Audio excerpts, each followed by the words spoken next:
Not sure where to go or who to trust with your flooring project? And start with Trips Flooring, proudly serving the area for more than 25 years, specializing in floor sanding and refinishing, along with installation of new flooring, including hardwood, tile, vinyl, laminate, carpet, and the hottest trend in flooring, luxury vinyl tile and luxury vinyl plank. Are you on a budget? Check out their warehouse, cash and carry, or call 304-229-7009, or visit them online at tripsfloorsanding.com. Looking for some nightlife? Then look no further. Laddie's Bar and Grill has a full bar and kitchen, pool table, and entertainment with great food at affordable prices. You can dine in or carry out by calling us at 304-263-5233. Laddie's is open Monday through Saturdays from 8 a.m. to 3 a.m. and Sundays from 10 a.m. to 3 a.m. We serve breakfast all day long, and our lunch and dinner specials are posted every day on our Facebook page. So stop on in to Laddie's Bar and Grill, located at 107 Lutz Avenue in Martinsburg.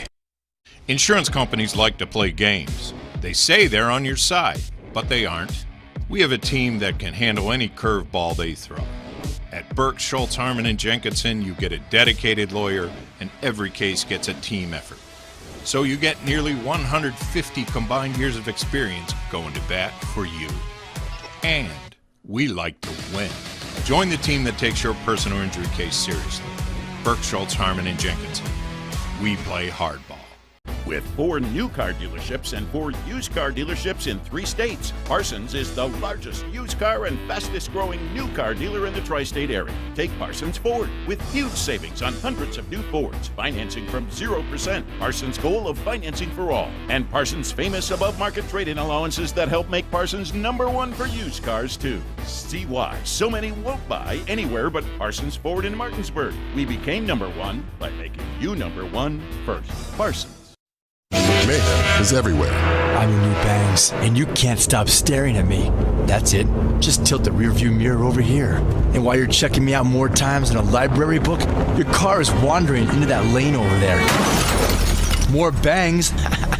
Neat. And if you've got cut rate insurance, you could be paying for this yourself. So get Allstate. Call Martinsburg Allstate agent Gary Kelly today at 304-263-4596. This is Matt Miller, along with my wife, Dale. As homeowners, we've been through the mortgage process several times, and each time we went to Mark and Cheryl Savitt at the Mortgage Center. They treat you like family with personal one-on-one service, walking with you through the process from application to settlement. Plus, low interest rates and closing costs. The Mortgage Center is on Edwin Miller Boulevard in Martinsburg. Phone 304-267-9040. Or online at mortgagefinancing.com. NMLS number 237527, equal housing lender. Life can get in the way these days. We all know that. Work commitments, social commitments, volunteer commitments, family commitments. You put your heart into all of it. You've got enough to worry about already. Your roof shouldn't be one of those things. Everything should just work. But when your roof is in need of an upgrade, you shouldn't have to worry about that either. Modern Renovations, your 4-state roofing solution. Reminding you that home is where the heart really is. A Honda is more than just a vehicle. It's a gateway to spring adventure. Start your adventures with Honda, the brand owners are calling the most fun to drive. For a limited time, well-qualified buyers can get a 0.9% APR on a 2022 Honda Pilot and a 1.9% APR on a 2022 Ridgeline, CR-V, or Passport. New vehicles are arriving daily at a local Honda dealer. CMA's Honda of Winchester, 3985 Valley Pike. CMA, moving lives forward. See dealer for financing details. 2021 ACSI survey of customers rating the performance of their own automobiles. The following is a special sports broadcast presentation of Talk Radio WRNR Martinsburg. Play ball! It's time for the fun and excitement of West Virginia high school baseball. Today's game is being brought to you by Bechtel Jewelers, the Brown Funeral Homes and Cremations, CMA Honda of Winchester, Hagerstown Ford, the Mansion Ferretti Law Firm, the Mountaineer Grill and Pub, the Mirius Group of Financial Advisors, Orsini's Home Store, Modern Realty Results, Kent Parsons Ford of Martinsburg, and the Skinner Law Firm. And now for the pregame show. Let's go out to the field and join our Talk Radio WRNR broadcast team. I could have put Nick up there about 80 feet. 10 seconds. Probably would have been scared. That'd be a cool shot, though.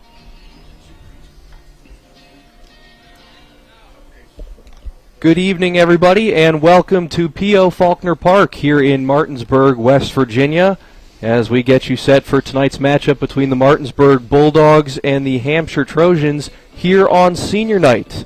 And you're watching and listening on Talk Radio WRNR and TV 10. Some West Virginia high school baseball for you here tonight. My name is Avery Newport. Thank you all so much for tuning in to tonight's broadcast. I'm joined in the booth by Trip Tobin and Spencer Dupuis. Nick Verzolini and Donald Kinney are on camera tonight, and Colin McLaughlin is back in the studio.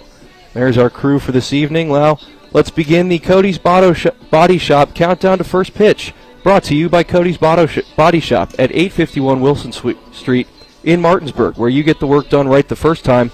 Call 304-901-4777 or visit their Facebook page. So, Trip, Spencer, this is senior night tonight, a big night for the Dogs. And a couple notable seniors in the lineup, Hudson Clement being one of them. He's approaching a stolen base record. DJ Triggs on the mound, another senior for the Dogs. This should be special for them. Yeah, it's a big night tonight. Obviously, it's a little bit bigger, too, because it's not just an out-of-region game. This is a AAA in-region game against Hampshire here, as a little odd regional setup there with Hampshire within the region, and obviously it's a big one tonight for the Bulldogs. They're coming off a big win last night against Washington there in the EPAC, and I think tonight will be a good test for the Dogs regionally. If they can get a victory tonight, things are looking good heading into next week and in the playoffs. Yeah, traditionally Hampshire's kind of had a slow start. You know, each year they come out, they're in the EPAC, they're in the Washington-Jefferson region.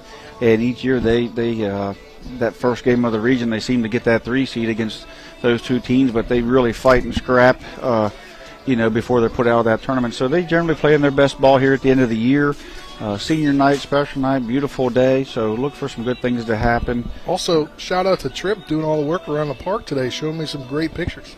Yeah, Coach Ballard, he has special nights. He has Hall of Fame night tomorrow. We got senior night tonight, so he kind of gives us a little call, a little project list, and if we could help out, he doesn't demand, but he likes to help when we can help out. So, yeah, the park's looking great. He was out here mowing most of the day, and got a big day, 2 days in a row, 2 special nights here at P.O. Faulkner Park. Got a beautiful new scoreboard surrounding everything. Yeah, I was going to mention that there. They've been working on it for a while. It looks really cool. It looks like a professional. You're at a professional ballpark seeing the topping to it, and then from the street, you can see now home of the Bulldogs, West Virginia AAA state champions, and all of the years. They're on the side of the hitting facility, the newly named Rhett Twigg Indoor Hitting Facility that was named about 2 weeks ago in honor of their late assistant coach that passed away at the end of 2021 due to cancer. And a lot of improvements, and there's still more improvements to come. You're going to have to wait till next year to find out what they are, though. Yeah, he has a project list, and it's fun to see it come together and the community come together and the fundraising and the things that they can do here. It's just a beautiful park and facility. All right, we will take our first 3-minute break of the pregame show, and when we return, we will have coaches' interviews. This is West Virginia High School Baseball on Talk Radio WRNR and TV 10. When will I be able to retire? How do I make the most of the money I have? How do I leave a lasting legacy to my loved ones? I'm Philip McCoy, financial advisor with the Mirius Group, a private wealth advisory practice of Ameriprise Financial Services Incorporated. Call us today at 304-263-4343 to help you make the most of your financial future. Our office is located at 1270 Winchester Avenue, Martinsburg, West Virginia. Ameriprise Financial Services Incorporated, member FINRA and SIPC. Hi, this is Rob Mario. Larry DeMarco, broker of Modern Realty Results, believes he has some of the best real estate agents in the Eastern Panhandle. Agents at Modern Realty Results have years of experience and knowledge of the local real estate market. Agents within the office work as a team to provide quality customer service. We strive to always ensure client satisfaction through handling every transaction with honesty and integrity, all while offering competitive rates. Modern Realty Results is veteran-owned and managed. Please call 304-262-4222, modernrealtyresults.com. I'm Jason Barrett. I'm running for state senate because I believe it's time to build an even better West Virginia. That starts with a less burdensome tax policy, reliable internet service, a strong education system, and a robust tourism industry. I believe this building starts right here in Jefferson and Berkeley counties. I ask for your support and your vote in the May 10th Republican primary. Paid for by Friends of Jason Barrett. Hi, I'm Sally Hardy. I am asking you to re-elect John Hardy to the West Virginia House. John is my husband of 24 years and an amazing dad to our daughters. I am proud of this hardworking man who runs a successful business, gives back to the community, and is our valuable delegate. John Hardy is a man of values with a heart of service, and he cares about moving West Virginia forward. Re-elect my husband, John Hardy. Visit Delegate John Hardy on Facebook. Paid for by candidate. The Palace Lounge in Martinsburg has a brand new list of daily specials. Monday, stop on in for burger night or enjoy a nice juicy steak every Tuesday and Wednesday. The Palace Lounge also offers freshly steamed shrimp Thursdays and chef specials every Friday and Saturday. Sunday is all-day breakfast and there are drink specials daily too. So come enjoy the Palace Lounge. You can find them on Facebook or call 304-267-7520. The Palace Lounge is located at 1350 Edwin Miller Boulevard. Hi, it's Talk Radio WRNR and TV10 Spencer Dupuis. When I got into a car accident and needed to get another vehicle, I wanted to go somewhere I could trust. So I went to the Heffley Motor Company at 993 Hedgesville Road. As a first-time car buyer, I really didn't know what to expect. But at Heffley, they treated me like family. Every step in the process was seamless. Not only did they give me a great deal, but they also helped me secure an amazing interest rate. Now I know firsthand why Heffley has such a great reputation in this community. I ride with Heffley Motor Company, so you should too. Welcome back to P.O. Faulkner Park here in Martinsburg. It's time now for the coaches' interviews, brought to you by Laddie's Bar and Grill, located at 107 Lutz Avenue in Martinsburg. If you're looking for some fun nightlife and great food at affordable prices, then dine in at Laddie's or carry out by calling them at 304-263-5233. Now let's hear from Bulldogs head coach Aaron Byler. All right, I am here with Martinsburg Bulldogs head coach Aaron Byler. Coach, your team got a big win yesterday over Washington, an EPAC rival, 6-2. What were your thoughts on that win yesterday? Well, I think it's a big win as far as sectional and regional seeding goes. I thought Carson Buber, can't say enough about him. 83 pitches against that lineup. Just a tremendous job by him, and the bats finally came alive a little bit there with 12 hits. So I thought we played a pretty good baseball game. And tonight you're going to start DJ Triggs on the mound against this Hampshire team. What are you expecting to see from him? Just expect him to throw strikes and compete, catch the baseball behind him. DJ's kind of established more of a role in our staff with a couple injuries. He started some big games for us, and he's done well. So we're happy with where DJ's at. We just expect him to come out and keep doing what he's been doing. Let's switch gears here and talk about your lineup here. Hudson Clement batting leadoff for you. He's one steal away from setting a record for you guys. Are you expecting him to get that record? Do you want him to be more aggressive tonight? Well, I hate to say this on air, but Hudson's kind of a green light all the time guy. We don't really have a sign with him. When he gets on base, he's kind of expected to run. I think he's 35 for 35 with stolen bases. So until somebody throws him out, we're going to let him run. So yeah, if he gets on base, I'd expect him to break it, and it'd be nice if he could break it here tonight on senior night and at home. Let's talk about some changes that you guys made to your stadium. You added some new things to your scoreboard and to your team hitting facility over there. Look pretty nice. Yeah, we got a scoreboard header put on. We got some lettering on the side of the building. We work really, really hard here to fundraise and raise money for the program to make sure that our kids have the best possible facility to play at, and we're really proud of how it looks. And what are some things that your team's going to have to do tonight to get this win over the Trojans? Well, first and foremost, it's senior night, and I want to thank all 8 seniors for everything they've given to the program in their time here. We're blessed to have each and every one of them. They're obviously contributed to the success that we have, and hopefully we can send them out tonight on senior night with on a positive note.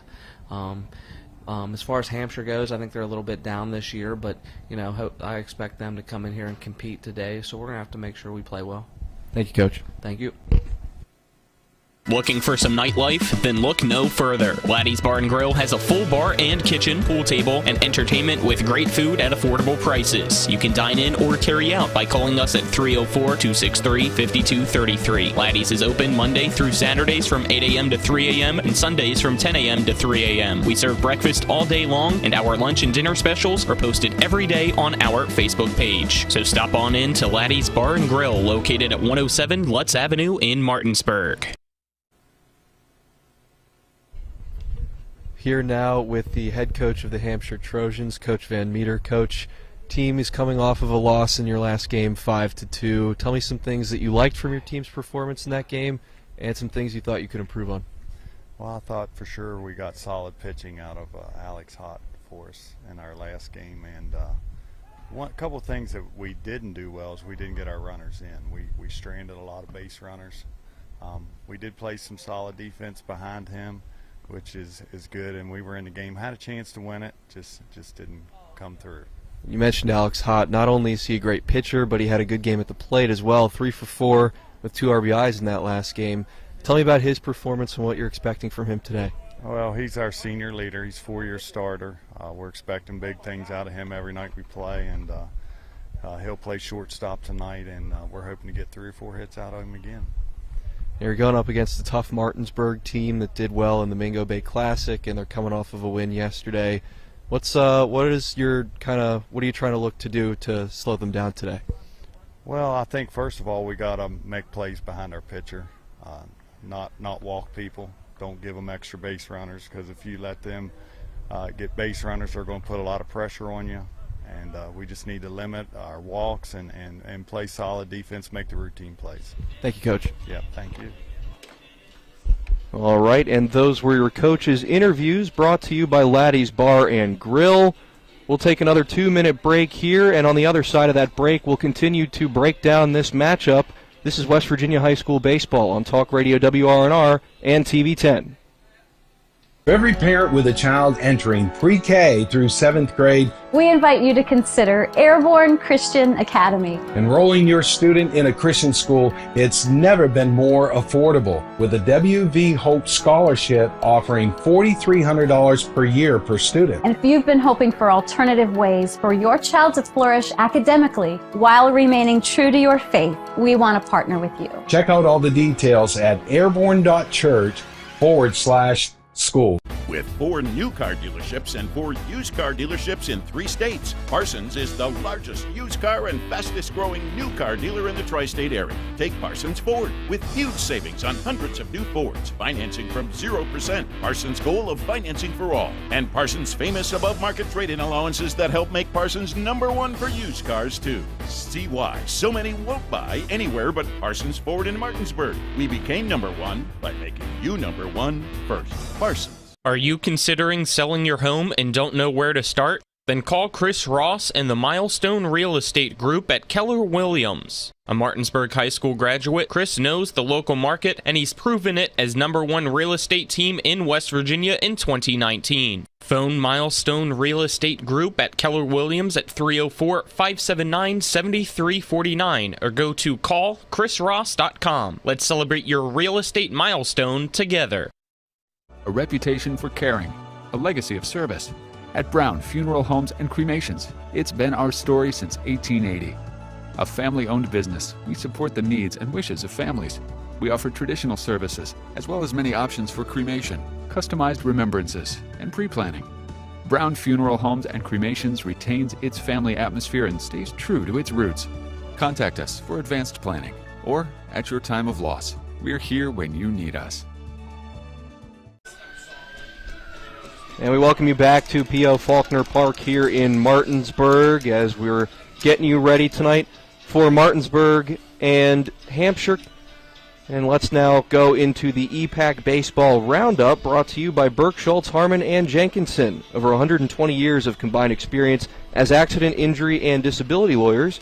Go to burkeandschultz.com or call them at 304-263-0900. We play hardball. Spencer, what do you got tonight for other EPAC games? There's really just one EPAC team in action tonight other than Martinsburg tonight. That's Musselman. They're in Virginia, in Ashburn, Virginia, at 5A Power Stonebridge, currently on top 1-0 in the bottom of the second inning. We'll update you during the broadcast about that one. The one run comes on a single from Moberly as Stevens scores. Who's pitching? That has a big impact on tomorrow night's game. Whoever's pitching tonight can't pitch tonight. Myers. Oh, well. So that means it looks like Stevens tomorrow. And the big Martinsburg-Stevens-Edwards matchup. It's going to be a good one. There you go. All right, that'll do it for the EPAC Baseball Roundup. I think we're getting close to heading over to the PA. It looks like Coach Byler coming out. We'll get into weather here, too, if we have a few seconds. I'll do it for you. All right. Weather brought to you by Kelly Allstate Insurance. For all your insurance needs, call Gary Kelly at 304-263-4596 or stop by 724 Lakeview Drive in Martinsburg. It's a breezy, sunny evening here at P.O. Faulkner Park. 58 degrees is what it says. It'll wind gust up to 18 miles an hour. By the time game ends, it'll be about 50 degrees, and that was your weather. Brought to you by Kelly's Allstate Insurance. All right, Spencer, thank you very much. We won't know how cold it is because we're in the wonderful confines of the dog pound here, aren't we? Yeah, that's right. Very nice, brand new renovated press box here, and we will come back. We'll take another 2-minute break here, and on the other side of that break, it looks like the senior night ceremonies will commence here at P.O. Faulkner. This is Talk Radio WRNR and TV 10. We're back in 60. Are you at risk for a heart attack or stroke? WVU Medicine would like to remind you it's important to recognize the signs and symptoms so you can seek medical attention fast. The acronym FAST stands for F, face drooping, A, arm weakness, S, speech difficulty, and T, time to call 911. If you are having a stroke, get medical attention right away. Immediate treatment may decrease the risk of disability and prevent death. This important message is brought to you by WVU Medicine. Ever try to collect on an insurance claim? Perhaps a homeowner's claim, auto accident, or fire. Insurance companies collect money from you for protection should something bad happen. And when it does, they don't want to pay, or they offer too little. At Mansion Ferretti, we have an attorney who worked defending insurance companies and knows all the dirty tricks they play to deny or lowball your claim. Call us today for help in getting what you really deserve. Mansion Ferretti, when you need justice. Play ball! The pregame is over, and we're ready for today's opening pitch and the play-by-play. Today's game broadcast has been brought to you by Cody's Auto Body, Laddie's Bar and Grill, Trips Flooring, The Mortgage Center, Gary Kelly Allstate Insurance, Burke, Schultz, Harmon, and Jenkinson, The Heffley Motor Company, The Palace Lounge, Farmers and Mechanics Insurance Companies, Milestone Realty, and by WVU Medicine, Berkeley, and Jefferson Medical Centers. So let's return to the field and rejoin our Talk Radio WRNR broadcast team.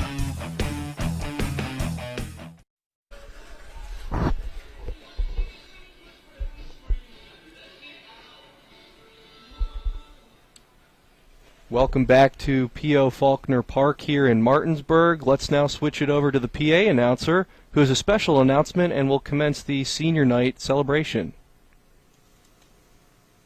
Good evening, ladies and gentlemen, and welcome to P.O. Faulkner Park. Tonight, we are honored this year to have two recipients of the National High School Baseball Coaches Association Academic All-American Award.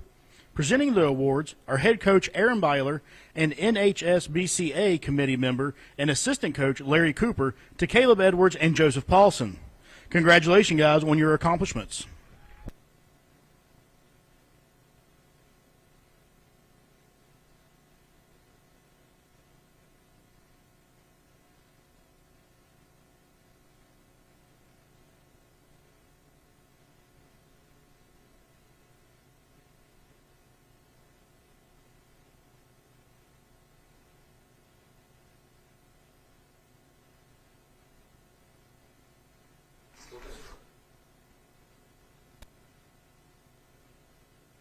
Every year, Martinsburg High School is proud to have student athletes who represent the school well through their hard work both on the diamond and in the classroom.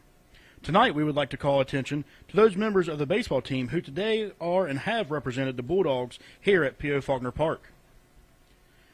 Martinsburg is privileged to have 8 seniors to recognize for their hard work and dedication on and off the field. Each has contributed to the history and tradition of Bulldog baseball during their time at Martinsburg, and we would like to honor their hard work and dedication at this time.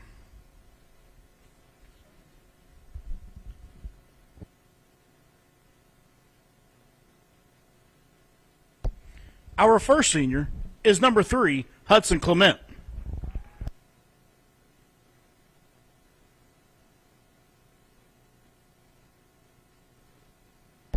Hudson is accompanied by Tracy and Mike Clement. Hudson has played baseball at Martinsburg for 4 years. In addition to baseball, Hudson played football where he received Gatorade State Player of the Year, Metro News Player of the Year, Max Preps Player of the Year, and the Randy Moss Award. After graduation, Hudson plans to attend West Virginia University to major in business and minor in psychology and play football. Hudson would like to thank every teammate and coach that has helped him the past 4 years to make him not only a better baseball player, but a better person as well. He would also like to thank his parents and brothers for all they do for him and being his biggest supporters. Hudson's favorite memory is winning sectionals last year and the Myrtle Beach trips.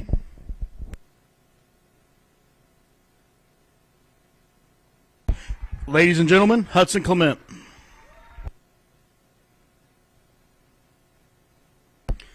Our next senior is number 8, Matthew Asanovich. Matthew is accompanied by Eric and Jennifer Asanovich. Matthew has played baseball at Martinsburg for 4 years. In addition to baseball, Matthew was also a member of the golf team. After graduation, Matthew is going to attend West Virginia University and major in Forensics Crime Lab. Matthew would like to thank every coach who pushed him to become not only a better baseball player, but a better person. He would also like to thank his parents who have always been there for him and been his #1 supporters through life. Lastly, he would like to thank every teammate he has played with in his 4 years at Martinsburg. Matthew's favorite memory is winning sectionals his junior year in the Myrtle Beach trips.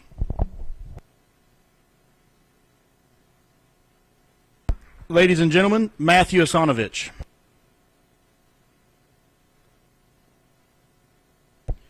Our next senior is number 9, DJ Triggs. DJ is being accompanied by his mother and father, Melissa and Davey. DJ has played baseball at Martinsburg for 4 years. After graduation, DJ plans to go to college and continue his baseball career. DJ would like to thank his parents. Without their support, he would not have been able to play baseball. He would also like to thank all coaches he has played for, and he appreciates all of them.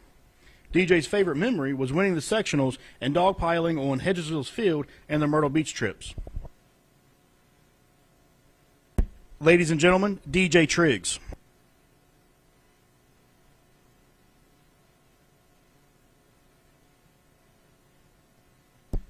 Our next senior, number 14, Isaiah Morris. Isaiah is being accompanied by Shanti Benedict, Sean Morris, and Daryl Pope.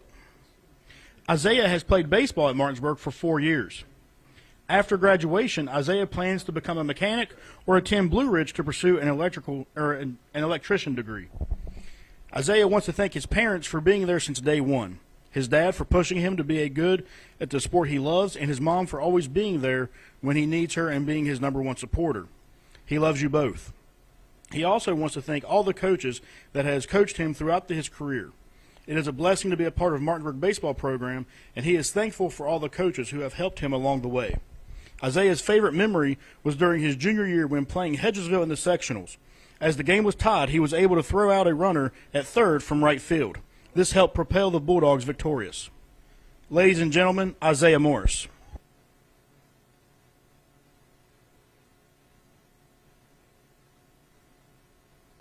Our next senior is number 18, Jacob Zittle. Jake is being accompanied by his mother and father, Cheryl and Rick Zittle, along with his sister, Katie Zittle. Jake has played baseball at Martinsburg for 4 years. Jake was first-team All-EPAC last year for baseball and received first-team All-State honors this year for football. After graduation, Jake plans on attending West Virginia University to study engineering. Jake would like to thank his coaches, teammates, and family for being there and believing in him every step of the way. He would like to give a special thank you to Coach Zeke and Coach Spry for helping him through rough times of his career. Jake's favorite memory was the Myrtle Beach trips and all the fun he had. Ladies and gentlemen, Jake Zittel.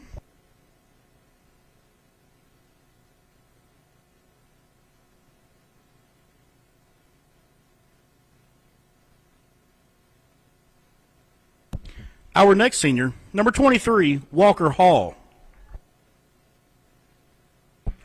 Walker is accompanied by Amy and Jason Hall.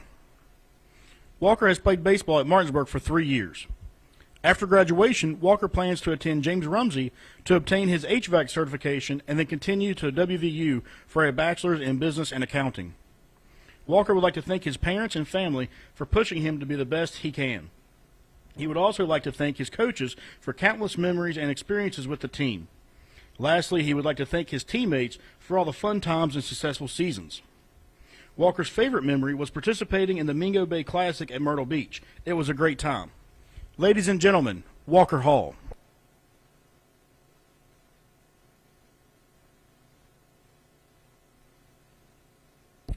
Our next senior, number 27, Caleb Edwards. Caleb is being accompanied by Michael and Katrina Edwards. Caleb has played baseball at Martinsburg for 4 years. Caleb was selected as a first-team All-EPAC as a junior and most recently selected as an academic All-American this year. After graduation, Caleb will be attending Penn State Greater Allegheny to continue his academic and athletic career.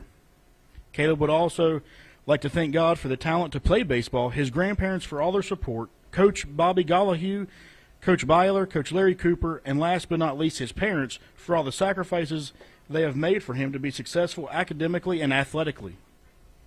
Caleb's favorite memory is winning sectionals last year. Ladies and gentlemen, Caleb Edwards.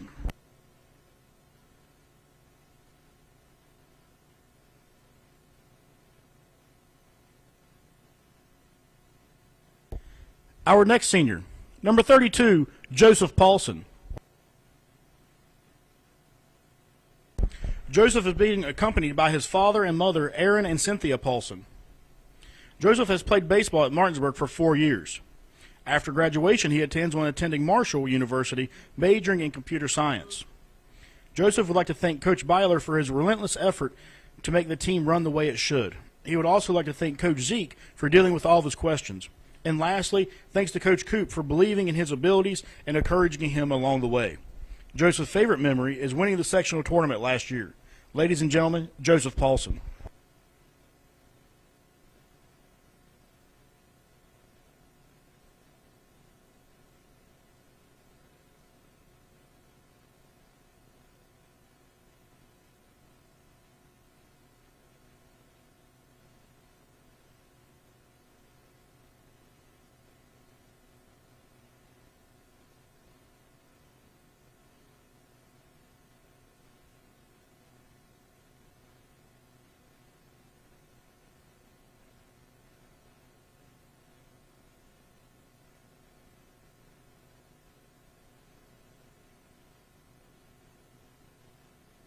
Let's have one more round of applause for our graduating seniors.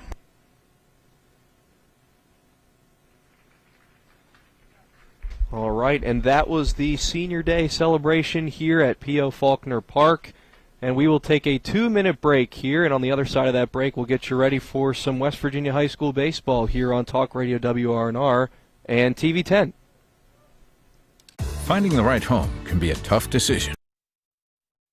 But finding the right lender doesn't have to be. With 32 years of experience, the Mortgage Center knows how to find the right loan for you that requires little or no money down. The Mortgage Center's mobile-friendly website makes the application process quick and stress-free. And as always, you'll want to get pre-approved before you contact any real estate agent or builder. Whether you're purchasing or refinancing, call the Mortgage Center at 304-267-9040 or visit mortgagefinancing.com today.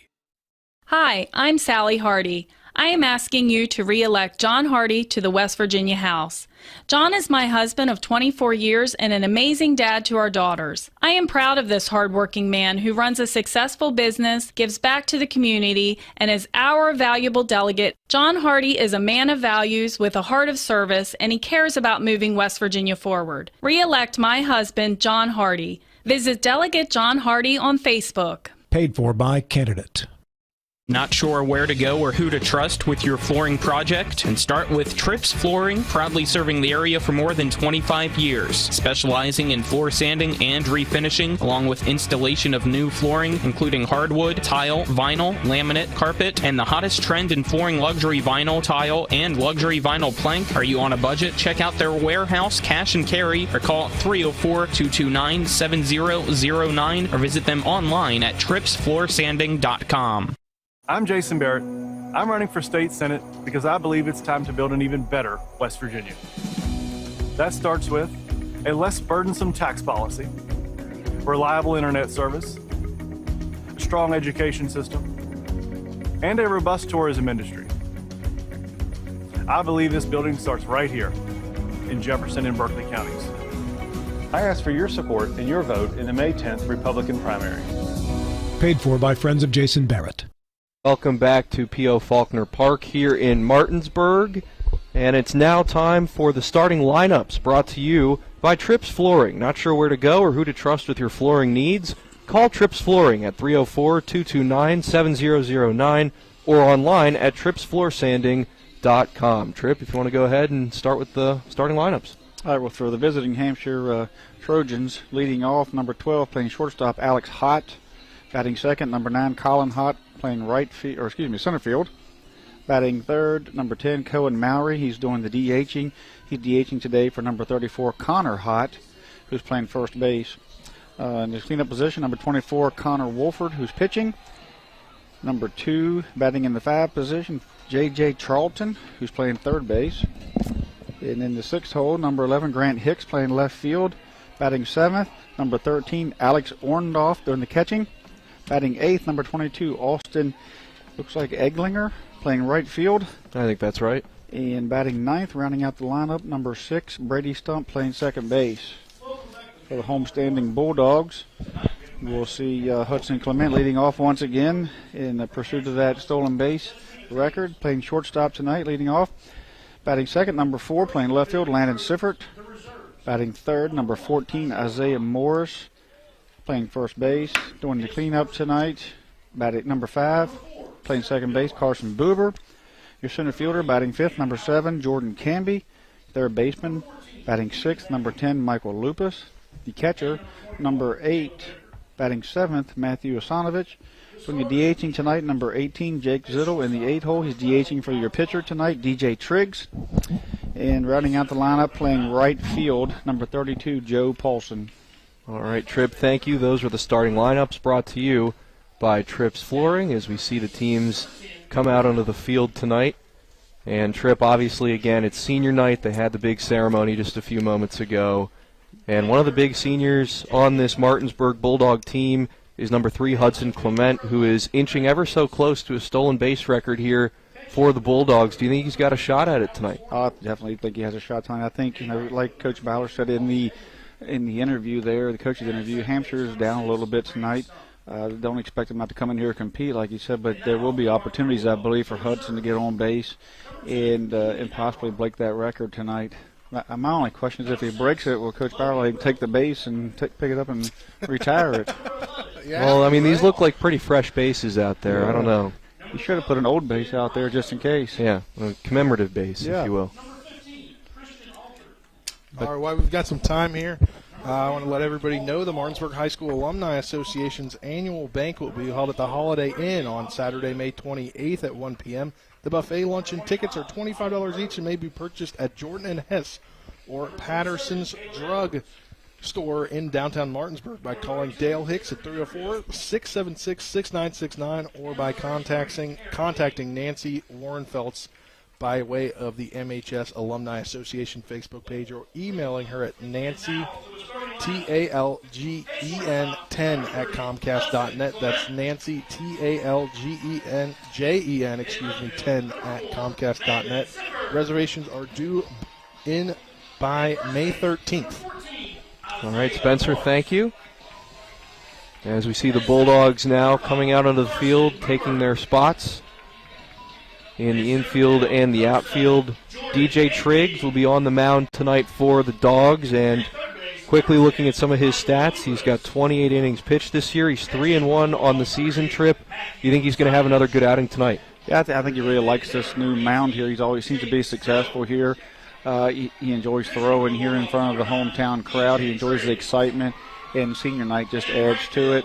He's had a couple of good outings since Paulson's went down. He's gotten a few more innings, and the grind of the season created a lot of games. So I expect him to do well tonight.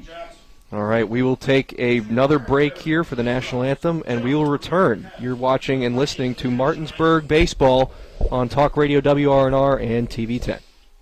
The Palace Lounge in Martinsburg has a brand new list of daily specials. Monday, stop on in for burger night or enjoy a nice juicy steak every Tuesday and Wednesday. The Palace Lounge also offers freshly steamed shrimp Thursdays and chef specials every Friday and Saturday. Sunday is all-day breakfast, and there are drink specials daily too. So come enjoy the Palace Lounge. You can find them on Facebook or call 304-267-7520. The Palace Lounge is located at 1350 Edwin Miller Boulevard. Hi, this is Rob Mario. Larry DeMarco, broker of Modern Realty Results, believes he has some of the best real estate agents in the Eastern Panhandle. Agents at Modern Realty Results have years of experience and knowledge of the local real estate market. Agents within the office work as a team to provide quality customer service. We strive to always ensure client satisfaction through handling every transaction with honesty and integrity, all while offering competitive rates. Modern Realty Results is veteran-owned and managed. Please call 304-262-4222, modernrealtyresults.com. With 4 new car dealerships and 4 used car dealerships in 3 states, Parsons is the largest used car and fastest growing new car dealer in the tri-state area. Take Parsons Ford with huge savings on hundreds of new Fords, financing from 0%, Parsons' goal of financing for all, and Parsons' famous above-market trade-in allowances that help make Parsons #1 for used cars too. See why so many won't buy anywhere but Parsons Ford in Martinsburg. We became #1 by making you #1 first. Parsons. Life can get in the way these days. We all know that. Work commitments, social commitments, volunteer commitments, family commitments. You put your heart into all of it. You've got enough to worry about already. Your roof shouldn't be one of those things. Everything should just work. But when your roof is in need of an upgrade, you shouldn't have to worry about that either. Modern Renovations, your 4-state roofing solution. Reminding you that home is where the heart really is.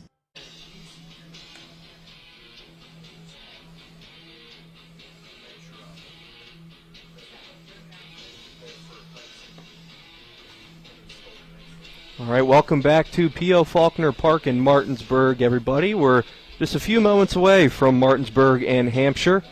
DJ Triggs getting some warm-up throws in right now.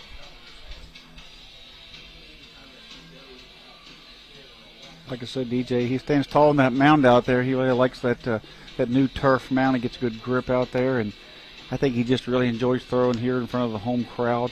And last year he had a couple hard luck starts here and there, but he pitched really well. Sort of the out of conference games when he was home here, so it kind of drove his ERA up last year.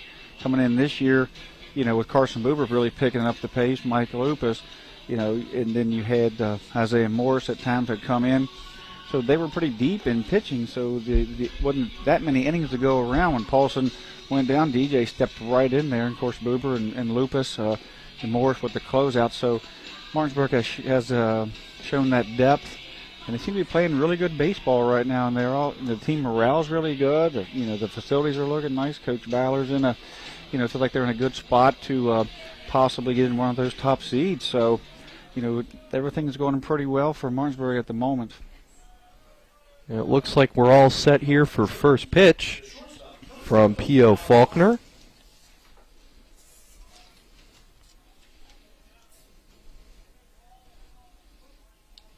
Triggs is getting ready for the windup, lifts the leg and throws the first pitch of the evening, and it is low for ball one to number 12, Alex Hott, playing shortstop tonight.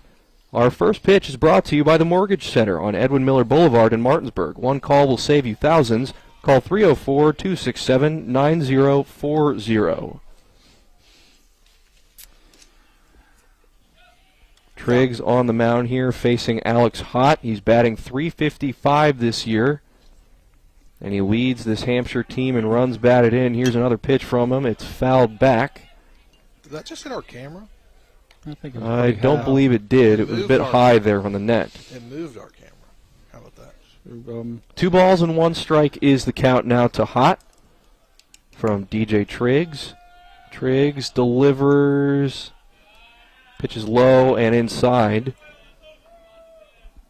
Got Alex Hott on shortstop, Colin Hott in center field, and Connor Hott on first base. Got 3 of the 6. Lots of Hotts on this team. Lots of Hotts. 3-1 pitch is fouled back again. Bounces right off of the brick wall there over on the third base side. Count is now full at 3-2. Obviously, Triggs' senior night, maybe coming in a little amped up, but it got 3-2 count early on the first hitter. Hopefully, he can blow him away here. And not just any first hitter, but a tremendous leadoff hitter in Hott. Had a good game in their last game. And Hott will take ball 4 and will take his base over at first. So a leadoff walk here delivered to Alex Hott. Hott's a great leadoff batter coming from the left-handed side. Right-handed thrower, DJ, so a little different angle there, but he did a great job fighting off some pitches. Worked the count. Now he's getting out there to a pretty good lead there at first base, so they're looking to make something happen early. Colin Hott tries to lay down a bunt, and it is popped right into the glove of DJ Triggs for out number 1. Not the second night in a row we've seen the ball bunted straight up in the air by someone trying to put down a sacrifice. And, you know, whether or not he did it on purpose or what have you, but when you see that bunt, a lot of times you're coached as a pitcher to take the out or at least elevate the pitch. To make it a little tougher to bunt and to possibly get it up in the air, and the ball went straight up to Triggs. Cohen Mowry now is at the plate, takes ball 1. Hampshire's in their traditional Kelly greens, gray pants, and white lettering. And Martinsburg in their all-white uniforms with the orange letters. There's a heater hit right up the middle. Clement steps on second, throws over to first to get the double play. Nice play there by Hudson Clement to retire the side. We are scoreless here at P.O. Faulkner Park. We will return with the bottom of the first inning after this 1-minute break. You're tuned into West Virginia High School Baseball on Talk Radio WRNR and TV 10. Hi, it's Talk Radio WRNR and TV 10 Spencer Dupuis. When I got into a car accident and needed to get another vehicle, I wanted to go somewhere I could trust. So I went to the Heffley Motor Company at 993 Hedgesville Road. As a first-time car buyer, I really didn't know what to expect. But at Heffley, they treated me like family. Every step in the process was seamless. Not only did they give me a great deal, but they also helped me secure an amazing interest rate. Now I know firsthand why Heffley has such a great reputation in this community. I ride with Heffley Motor Company, so you should too. The Palace Lounge in Martinsburg has a brand new list of daily specials. Monday, stop on in for burger night or enjoy a nice juicy steak every Tuesday and Wednesday. The Palace Lounge also offers freshly steamed shrimp Thursdays and chef specials every Friday and Saturday. Sunday is all-day breakfast and there are drink specials daily too. So come enjoy the Palace Lounge. You can find them on Facebook or call 304-267-7520. The Palace Lounge is located at 1350 Edwin Miller Boulevard.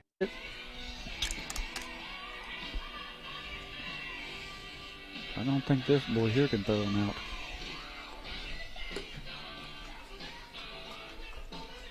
Welcome back to P.O. Faulkner Park, as the Dogs will now take their turn to bat. Warming up right now is Connor Wolford, number 24, on the mound for the Trojans this evening. Looked like their DJ, he went to a 3-2 count, give up the walk there. That would have been so you're looking at 6 pitches there, then 2 pitches later, he was out of the inning.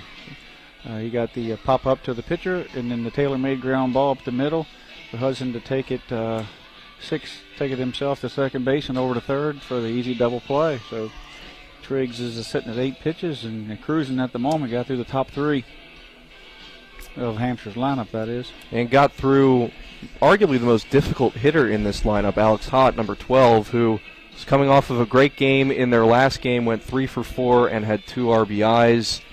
So getting through that leadoff man really proved to be the difference there in that top side of the inning. For the Dogs defensively, now let's take a look at these defensive lineups here for Hampshire. Connor Wolford is pitching. Alex Orndorff behind the plate at catcher. Connor Hott will stay at first. Brady Stump is at second. J.J. Charlton is at third base. Alex Hott playing shortstop in the outfield. Grant Hicks is in left field. Colin Hott is in center. And Austin Eglinger is in right field. Leading off here for the Bulldogs is number 3, Hudson Clement. I believe Connor Wilford, the pitcher for the Trojans, a sophomore. So a youngster out there on the mound when it comes to varsity baseball. His first pitch is wide, bounces out to the backstop. So first ball here to Hudson Clement. Fastball, pretty good speed. Just got away from him there, got inside a bit. Second pitch is a heater right down the middle of the plate for called strike 1. Count is now even at 1 ball and 1 strike. Clement gets ready. Here's the windup and the pitch from Wolford. It's a breaking ball that Clement fouls back for strike 2. Didn't break much, kind of stayed up in his hands. And I think that hit the camera. It went black. The screen that people are watching just went black. Martinsburg got to stay back a little bit after seeing all that heat down there at the Myrtle Beach. Wolford doesn't throw it quite as hard. Another pitch that gets away from Orndorff, the catcher. The ball kind of run in a little bit on Hudson when he reaches back to cut it loose. So Clement steps back into the batter's box, a 2-2 count. Wolford winds up, delivers another ball slapped to right field and into foul territory. Count remains 2-2. Quality pitch by Wolford there. Ball off the plate. Forced Clement to take a lot off his swing just to protect himself, so not letting Clement get up there and take a good hack at it. 2 balls, 2 strikes to the leadoff man, Hudson Clement. Here's the pitch. And another foul ball. Wow, that was a laser right into the Hampshire dugout. Yeah, switched over there to our camera along the third baseline, able to catch that right as it's going into the dugout. And thankfully nobody was hurt. It was a bit over the fence there. It was about face high for anybody who was about 6'1". Yeah. They all ducked out of it. There's a breaking ball hit well into center field. That'll drop for a base hit. And Hudson Clement will stop at first for a single here to lead off the inning for the Dogs. And there you see not a good breaking ball there. Breaking ball that was up. It didn't move a lot. Stayed over the middle of the plate. And Hudson did a nice job of staying back on that and just driving right back through the box. Landon Sifford now, number 4, stepping into the box, batting .300 exactly this year, playing left tonight for the Dogs. And the ever-dangerous Hudson Clement there, standing on first. Inching for that to tie the record. And it looks like Connor Wolford is well aware of his base-running prowess. He throws over there to keep him in check. Yeah, they're going to, of course, they understand the speed. You heard the coach in the pregame say we have to keep them off the bases. And there he goes. Throw over to second is not in time, I don't believe. So there is the stolen base for Hudson Clement. He's now tied with class of set in 1983 by Todd Brown and Chris Fink. He was also tied by Curtis Miller. So 4 guys now at Hudson Clement's name to that for their 36th stolen base in one season. Todd Brown, Chris Fink, and Curtis Miller, and Hudson Clement at the moment. Pitch to Sifford is upstairs. The count now sits at 1-0. We talked about it earlier, or in the earlier broadcast, how Sifford really started off on fire, one of the hottest hitters, and then came back. He had a couple little games there where he didn't. Clement going for it over at third base. Ball gets away from Charlton as it rolls into the outfield. So Clement there He tied the record, stealing first from second, and now they're going to count it as another I think they're stolen taking the base base off for him. They are taking the They base are. off for him. Hudson There he Clement. is. He now has the steals record at Martinsburg High School for a single season, and he now holds that record. Well, congratulations to Hudson Clement. A huge accomplishment there. The stolen base record here for Martinsburg, and they Give him the pulled the base. base right out of the ground, and they're keeping it now. Give him the base. That's a historical artifact right there, folks. What if he'd have stole home? What would they have done with the turf plate? Well, that's the crowning achievement there. That would be the... Yeah. Now that the bunny's off the back. Wolford's pitch here is a called strike. Make the count 2 balls and 1 strike to Landon Sifford. It just goes to show you there how fast he is, and you know that, and what he has in the tank here going into sectionals. What he can do, how he can, you know, manufacture runs. Ball is popped up, and the catch is made by Stump. We've seen Sifford. He does have that lift in his bat. You know, with that speed. You know, he certainly needs to find, you know, some more green, some more ground balls. That's one of the reasons why his batting average isn't what it could be, you know, because he doesn't get that many infield singles or, you know, singles through the 6-hole or through the middle. So Stump records the first out here for the Trojans. At the plate now for the Dogs is Isaiah Morris, playing first tonight, wearing number 14. He takes the first pitch for a called strike. Last night's player of the game, and he certainly was a man. Oh, last night. Or not Caleb Edwards, excuse me. Isaiah Morris, man of few words. Morris fouls that pitch back over the press box, and he certainly doesn't give you a lot of information. Man of few words, but man with a great bat. No balls, 2 strikes here to Isaiah Morris. Wolford's pitch is down low. Orndorff had to go to one knee to retrieve it. First ball of the at-bat.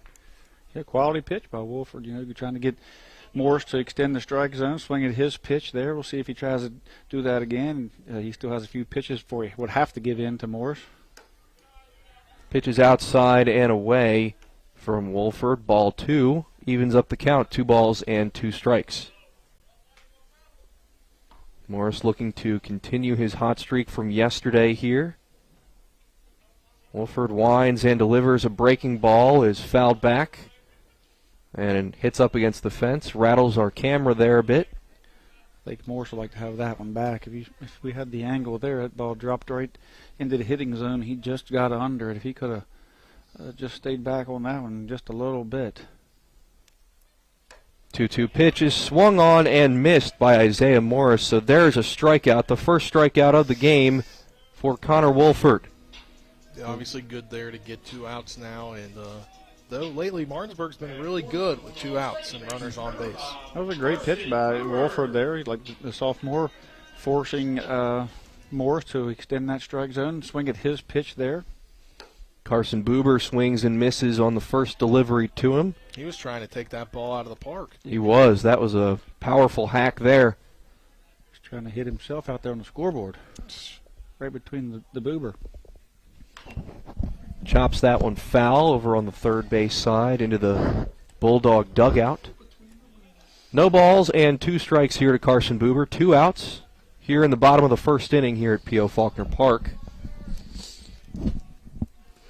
Wolford puts ball in glove, delivers the pitch, and a called strike 3. Down goes Carson Buber to end the first inning. We are scoreless here at P.O. Faulkner Park. We'll take a minute break and come back for the top of the second inning. You're watching and listening to West Virginia High School Baseball on Talk Radio WRNR and TV 10. Most insurance companies see you as a claim number. Most law firms see you as a case file. When their top priority is their bottom line, you only get a fraction of the attention that you deserve. At the law firm of Burke, Schultz, Harmon, and Jenkinson, it's personal. We listen to our clients to see the whole picture, because every part of you is important.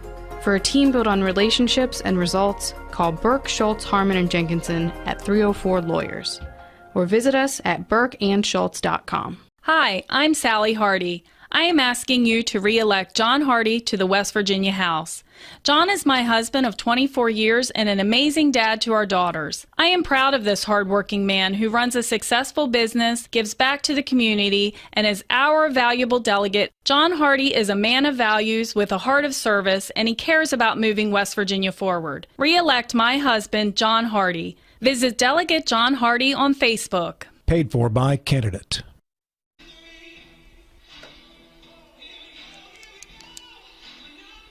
We welcome you back to P.O. Faulkner Park here for the top of the second inning between the Bulldogs and the Hampshire Trojans. No score here in this one. It's been a pitcher's duel so far, at least through one inning, with 2 strikeouts there from Connor Wolford in that past inning from the Trojans. DJ Triggs benefiting from a double play last time he was on the mound, and he now faces the starting pitcher for Hampshire, Connor Wolford. Yeah, I'm not sure. We don't have the stats on it, but I bet rarely have you seen Hudson Clement get on base with no outs and not score. So that's a tremendous job by Wolford and this Hampshire team to come out of there unscathed that inning.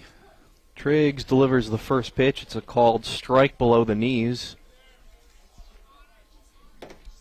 to Connor Wolford, batting .320 this year. Second pitch to him is a little too low that time and out of the zone for ball 1. DJ's got that hair flowing out there tonight. The wind's blowing. Yeah, it was certainly very windy earlier today. In fact, I believe they had to stop the JV game for a moment to let a particularly big gust go through as that breaking ball misses for ball 2, 2-1. When he pitches, they should wear white because at least it keeps his hat on his head. That white hat stays on his head, or they sewed it to him. I don't know what it is about these hats this season. That pitch hits the lower corner of the strike zone. Count is 2-2 now. Since they went to these fitted hats, you don't get too many sizes to choose from. Triggs. That ball is hit into opposite field and into foul territory by Wolford. Down there on the right field, got into the bullpen area down there. That ball's batted pretty well, got some good wood on it, and it just tailed away, got into that corner. It would have easily been a double, possibly triple, could it have found that line, but it was a good 6-8 feet foul when it finally caught the grass. 2-2 count here to Wolford. Triggs stares him down, begins the windup, and tosses the pitch. That one is swung on and hit well into right field. Underneath it is Paulson, who makes the catch for out number 1. Paulson didn't have to move much for that. Kind of fell right in his glove as he looked up and took a step to the right, back to the left, and right at him. So J.J. Charlton now will take his place in the batter's box, playing third today, wearing jersey number 2. Batting .263 on the year for the Trojans. Triggs fires the pitch and got some good movement on that one. A called strike 1 to begin the at-bat. See, Martinsburg, one of the teams that calls pitches. Coach Zarnicki over there calling pitches and kind of dictating the pitch. There's a grounder hit over to Michael Lupus. He throws over to first. Morris makes the catch for out number 2. A ground out for Charlton. Kind of ground balls you like when you're a infielder, especially a middle infielder. A corner infielder where they hit it hard, but it doesn't get that second hop. He picked it up off the ground, come in and got that first hop that you can dictate, and he went over and made a good strong throw across the diamond. But a great play there by Mike Lupus. Triggs in a groove here. He's gotten these first 2 batters out here in the top of the second, and his pitch to Grant Hicks is outside for ball 1. Triggs, if he can stay away from, walks, contain himself, then stay around the strike zone, pound that strike zone. He's really hard to beat. He's tall and lanky and long. He has a little bit of a odd, I wouldn't say odd, kind of over the top delivery hidden by that hair, I believe. Ball is fouled away. And Hicks just hitting 100 on the season. Only 4 hits on the season in 40 at-bats. You're going to jinx it, watch. Just like that. Breaking ball outside. Be about 110 after this. See if Triggs can get this number 6 batter here. Triggs delivers the pitch. It's swung on and hit. And that one will fly well into foul territory and out of play. Count is 1-2 now with 2 outs here in the top of the second. Rolled down there by the money taker. She didn't even move. We are still scoreless in this one. Looks like she's wrapped up down there. She's cold. She should get in the ticket booth. Here's the pitch from Triggs. It swung on and missed for strikeout number 1 here for DJ Triggs, and that will end the top half of the inning. We'll take a minute break, and we'll come back with some more West Virginia High School baseball here on Talk Radio WRNR and TV 10.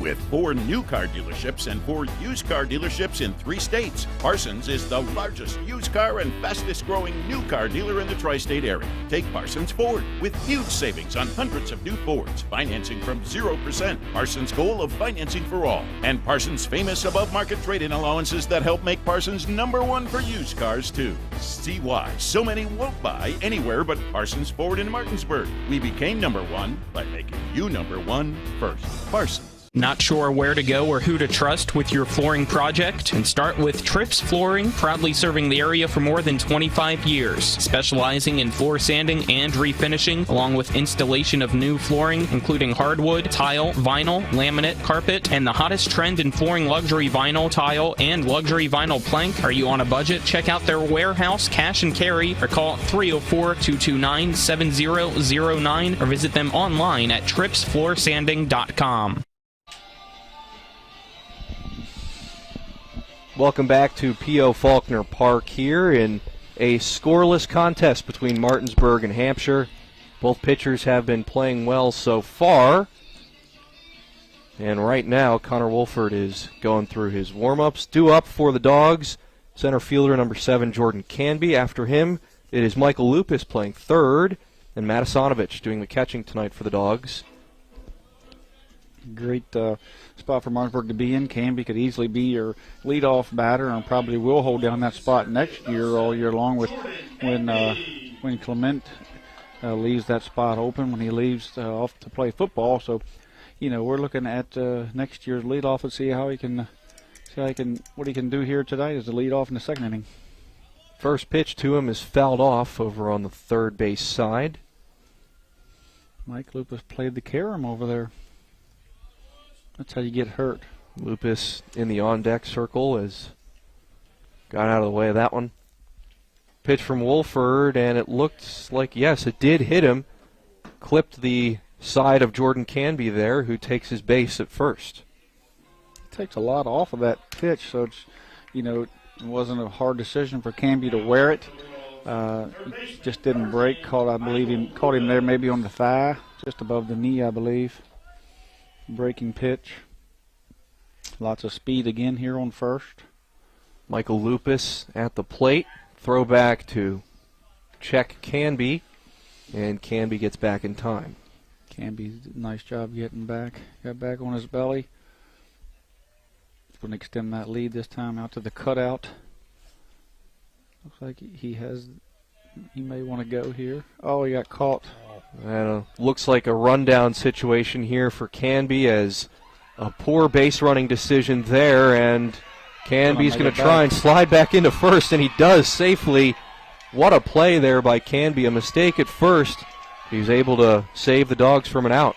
Yeah, Coach Byler may not be happy, but he got back in time. He was able to play that rundown and play into it a little bit and get back in time. I tell you who's not happy. That was Wolford. He came over and got involved in that, and when Canby come back in, he knew that he wasn't going to get the play, and he was shaking his head and beating his gloves, so he wanted that out. He cleanly picked Canby. Wolford delivers, pitch is swung on, and looks like it's going to be popped up into foul territory, out of play. And I believe anybody who was watching could tell that Canby was stretching that lead, and so certainly keeping an eye on him. And when he lifted, Canby took off. No balls and 2 strikes here to Michael Lupus. Another throwback to first is not in time. Canby gets back safely. So Wolford really trying to make sure that Jordan Canby stays over there at first and does not try and steal second. Wolford takes another look back at first. Canby with a sizable lead. Here's the pitch, and it's a swing and miss. And that will be, is it a strikeout? No, it is not.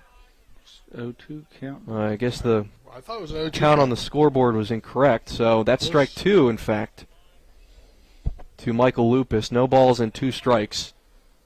Another throwback to first. It's behind a little bit. The game changer is behind a bit. Game changer had it as well, right? Had it as foul and then strike 2 swinging. Mm-hmm. A lot of throwovers kind of extended this at bat. He hasn't thrown. He's thrown more pitches over to keep Canby at first than he has to Lupus at home. Wolford's pitch there is high and inside for the first ball of the at-bat. Count is now 1-2 to Michael Lupus. He's sort of, he's got Canby concerned over there. He's cut that lead down a bit. Now he's stretching it out. Looks like he might go on this pitch, but he didn't. There's a curve ball. It's hit into shallow left field. Grant Hicks is under it, and he makes the catch for out number 1. And Lupus is retired. Canby certainly has the speed to steal that base. He doesn't need to get that extra step out there indoor. He needs to be sure that when Wolford lifts that foot, he's coming home there and not. You got to watch that front foot. Matthew Asanovich now steps into the batter's box, catching tonight, hitting .241 on the year, and is the Dogs' leader in runs batted in with 22 on the year. Canby still at first base. There's another throw over. Canby makes it back. And they are really concerned here, Tripp, about Canby's ability to steal bases. It's another throw over. The coach in the interview said we cannot let them get on base and steal bases on us. They will create havoc on the base paths should they get on base. Hampshire's done a great job. There he goes. There goes Canby trying to steal second base. The throw is a bouncer. And does it get there in time? No, it does not. There's a stolen base. Yes. Comes out of the glove there at the end, and Canby with the stolen base. Yeah, the throw was on target. Second baseman just didn't quite get there. Just skipped across the grass. There was a good throw. Landed right on the bag, and just kicked out of the second baseman's glove as Canby took that base finally. Connor Wolford will fake the throw back to second. Turn and wheel there, and keep an eye on him. Make sure he doesn't do what Hudson Clement did and steal third. No balls and 1 strike to Matisanovich here. 1 out. There's a curve ball that misses the zone for ball number 2. Or ball number 1, excuse me. What these runners do to extends this inning. He's not throwing a tremendous amount of pitches, but he certainly has to concern himself with the runners, and it's affecting his ability to locate his pitches a bit. Here's the delivery from Wolford. It's that bottom edge of the strike zone for strike 2. 1-2 count now with 1 out. And right as I say that, he places a perfectly placed fastball down and at the knees on the outer corner, and you see the catcher coming out there again, looking for something out and low. Pitch from Wolford is fouled away by Asanovich. As we talked about yesterday, Tripp over there giving false information about the painting or dyeing of the bats. That was in fact Isaiah Morris's bat. That was Vic Lupus giving that false information via text. You're relaying it to everybody. Yeah, but I didn't think it was true. Then you should have said it. Lesson learned, Tripp. Lesson learned. Here's the pitch from Wolford. It's a chopper hit right up the middle. Throw to first is in time for out number 2. Nice play there by Hott to keep his foot on the bag. Kind of looked like he half swung that one. Yeah, he was fooled by the pitch. He certainly didn't get a good hack at it. He just was to protect the strike zone, and that's what happens when you get 2 strikes on you. If Wolford can continue to, stay in good counts where he can throw his pitch and force Martinsburg to hit his pitch, he'll be successful. Jake Zittel now in the DH spot. He had an RBI hit last night And tonight, his senior night, probably looking for another one. Fastball from Wolford is outside and away for ball one. 2 outs here in the bottom of the second inning. In a still scoreless game between the Dogs and the Hampshire Trojans. Swing, that one's hit right over to the first baseman, who steps onto the bag for out number 3 to retire the side and end the second inning. So Zittel grounds out, and we are still scoreless here at P.O. Faulkner Park. We'll take 1 minute break, and then we'll come back with the top of the third. You are watching West Virginia High School Baseball on Talk Radio WRNR and TV 10. It was a great play. Are you considering selling your home and don't know where to start? Then call Chris Ross and the Milestone Real Estate Group at Keller Williams. A Martinsburg High School graduate, Chris knows the local market, and he's proven it as #1 real estate team in West Virginia in 2019. Phone Milestone Real Estate Group at Keller Williams at 304-579-7349 or go to callchrisross.com. Let's celebrate your real estate milestone together. Life can get in the way these days. We all know that. Work commitments, social commitments, volunteer commitments, family commitments. You put your heart into all of it. You've got enough to worry about already. Your roof shouldn't be one of those things. Everything should just work. But when your roof is in need of an upgrade, you shouldn't have to worry about that either. Modern Renovations, your 4-state roofing solution. Reminding you that home is where the heart really is. Welcome back to P.O. Faulkner Park here in Martinsburg. Top of the third inning, and we are scoreless here between Martinsburg and Hampshire. And DJ Triggs back onto the mound, and he's pitched pretty well so far here. Tripp, he got a strikeout his last time up pitching. He's looked pretty good, pretty solid. He looked really good. Like I say, I really believe he likes to pitch here in his hometown. Not that he doesn't pitch well away, don't get me wrong, but I just think he enjoys the atmosphere here in the hometown crowd, and his mound there that's well groomed, and he doesn't do well. He doesn't like the mound to be dug out and that type of thing. So he does a really good job out there. But tip of the cap last inning once again. Leadoff batter gets home base with all that speed, makes it over to third, and Hampshire figures out a way to strand that runner. 3 straight leadoff batters on, 3 straight leadoff batters stranded. And that was one heck of a play by the first baseman over there. It wasn't just a ground out. It was a great play, similar to the one that Morse made yesterday against Washington to save a run. Canby was the dog on base last inning that could not find his way home. So here now is the pitch from Triggs. He's facing Alex Orndorff, the catcher. And the first pitch is outside for ball one. Triggs steps in and delivers. That one misses low again, ball 2 now. He's going to follow suit and put the leadoff batter on like we have the last, 4, actually 2 innings, 4 halves. There's a bouncer that gets away from Asanovich. So Triggs in a bit of a hole here. 3-0 count to Orndorff, who's batting .417 this year to lead the Trojans. I mean, obviously this one you want to be a strike, and you want to be able to battle back into this count, make it a 3-2 count. Triggs steps on the rubber, stares down the batter, begins his windup and delivers that pitch right down the middle for a called strike 1. Count is now 3-1 to Orndorff. See if Triggs can battle back here.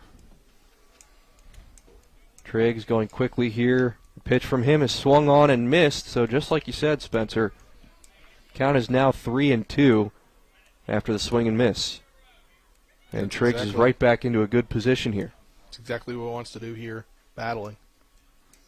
3-2 pitch from Triggs is swung on, hit into the gap between first and second, and it's a base hit for Alex Orndorff. Gets on safely at first. Battled back there to give up a well-hit ball there into right field. Just bounced. Courtesy runner. Ethan Van Meter coming in the courtesy run. Brought to you by Trips Flooring. Courtesy runners are courtesy of Jason Barrett for State Senate, a conservative fighter for Jefferson and Berkeley counties. Trying to help you out there, Avery. Didn't know you were ready. Thanks for the tip there. Thanks for the, lead-in, if you will. Yeah. Yes, sir. Pitch from Triggs is well outside for ball 1, facing Austin Eglinger. Playing right field today for Hampshire, wearing number 22, batting 125 on the year.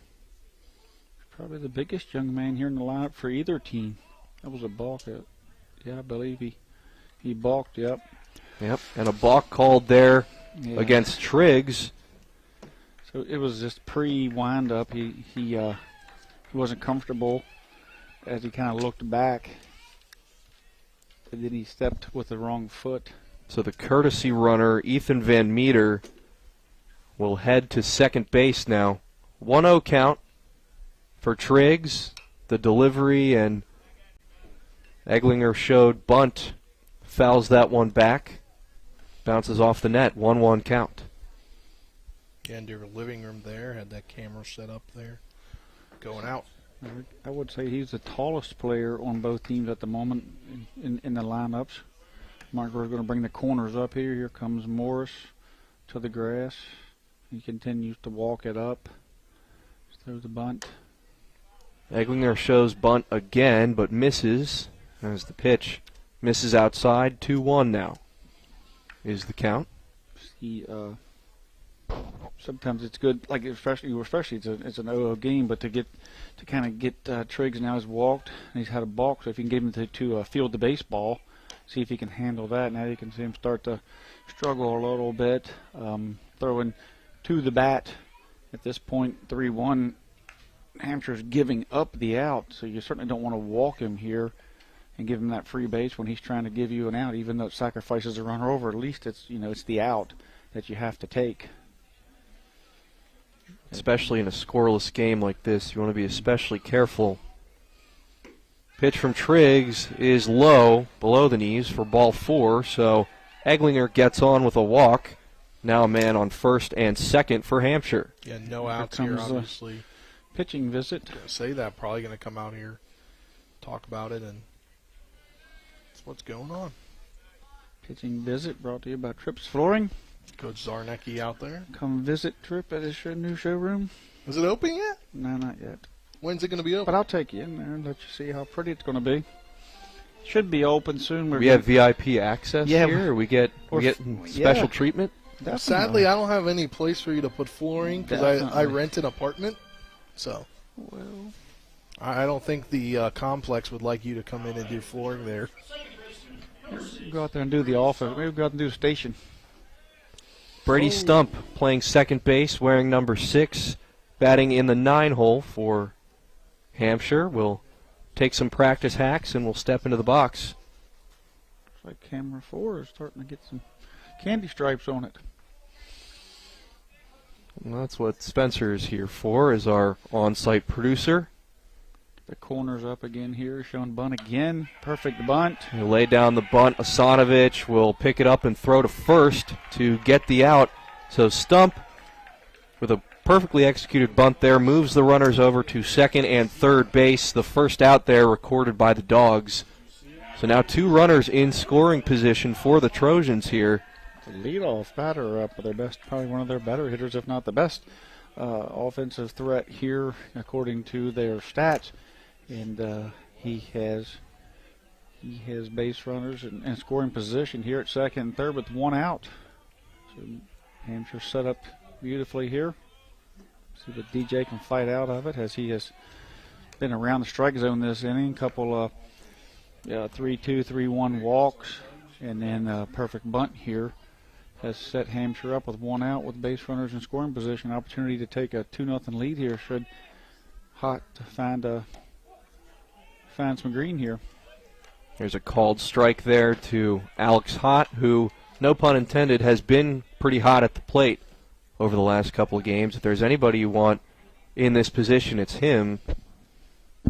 Pitch from Triggs is a grounder hit right up to him. Triggs fires over to first to get out number 2. That definitely helps the cause here, not giving up a run. Hot grounds out, and he is hot heading back to the dugout there. Almost threw his helmet onto the ground. Was not happy at all with that choice to swing on that pitch. Or perhaps he swung a little late. Well, DJ had to jump up and grab it, so, I mean, his height there certainly helped. If that ball gets over his glove and gets into the outfield, DJ had kind of, it took him to the first base side, so he was going to get the out, but he did a great job by turning and looking and held that runner just enough. Give him an opportunity to throw to first and hold the runner for no runs. So the runners will stay at second and third. First pitch to Colin Hott is a called strike with 2 outs here in the top of the third. There's a pitch that is low for ball 1, evens up the count at 1-1. Again, 2 outs here. Triggs gets ready. Here's the windup and delivery. Pitch is low for ball 2, and Sonovich really trying to frame that pitch there at the bottom of the strike zone, but did not get the friendly call. So 2-1 now is the count for Colin Hott. Triggs with the pitch, and there's called strike 2 as that pitch had some breaking action on it. Yeah, Hott's kind of what they call stepping in the bucket. He's kind of stepping away, so he opens himself up. Susceptible to an outside pitch there. 2-2 pitch from Triggs. That one is way outside. Lost the control there a bit. So now the count is full at 3-2 with 2 outs here. Payoff pitch is upcoming. When you have a guy who's stepping out like that, you don't want to feed him anything middle in, something he can handle, but you want to stay away so he doesn't get good contact in the sweet spot there. So look for Sonovich to stay out. Pitch from Triggs does not get the call, as that is ball 4 to Colin Hott. So Hott is walked, and the bases are now loaded with Trojans as number 10, Cohen Mowry, steps up to the plate. The 2-out bases loaded is always dangerous because anything that's in the air, or on the ground, or anything that's made contact, especially balls that hit the outfield, everybody's moving, so they get a big jump. You can see the guy on second really got a big jump. Big hack there, cannot make contact, and Cohen Mowry down now with a strike. Eglinger is getting at least, 35, 40 feet towards third base almost. Yeah, huge lead there over at second. Another swing and a miss there, so 0-2 count. Ball was foul tipped back into the glove of the catcher. And now you got your guys what they call going on the swing, because you got 2 strikes, 2 outs, the bases loaded. So when he commits to swing, these guys can break because he either strikes out or puts it in play.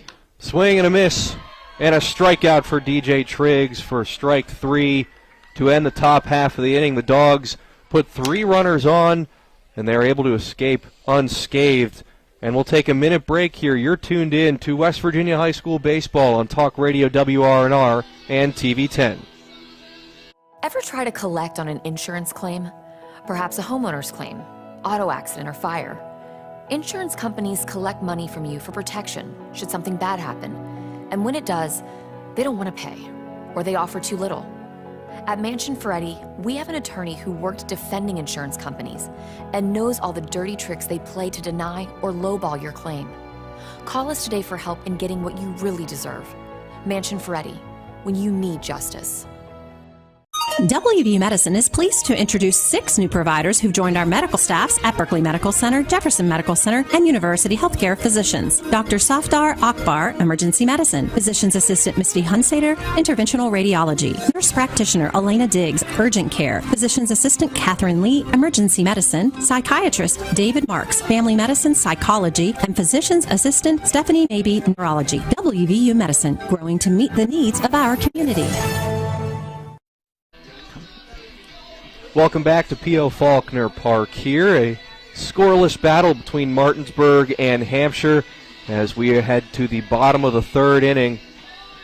And the Dogs were in a bit of a jam last inning there, Trip. They loaded the bases. DJ Triggs kind of lost a bit of control there, but they were able to escape the inning without giving up any runs. Yeah, I mean, we keep seeing these pitchers battle their way out, and these defenses battle their way out of jams, and it's left left this game scoreless here going into the third. Martinsburg has yet to turn the lineup over. They will this inning as a 9-1-2 comes to the plate, but tremendous job by Wolford, the sophomore, and the defense over at first, and then of course keeping the runners at bay for Hampshire. And then on the other side, DJ Triggs made a nice play on the mound and then got a 2-out bases loaded strikeout. That was just huge there. So Hampshire's come here to compete tonight, like Coach Bowler said they would, and lead off the inning here, Paulson with a ball in the outer half. But yeah, it's just it's what happens when you play an EPAC team. They come out they battle. Hampshire's on an EPAC team. Paulson hits this one up into foul territory. 3 players over there, and a running catch is made by Alex Hott to record the out. Excellent play there from Hott, running all the way over from his shortstop position there. Spencer was, I don't know, something Tripp was and I going are on. arguing about if Hampshire is an EPAC team. Well, they are not an EPAC team. They're in the region. They are a regional team. They'll be in that seeding. I apologize for that pause there, folks. Yeah, There's but they're not some in the discussion going on up here. They're in the Section 2 regional-wise, I believe. Paulson flies out to begin this bottom of the third inning. Oh, no.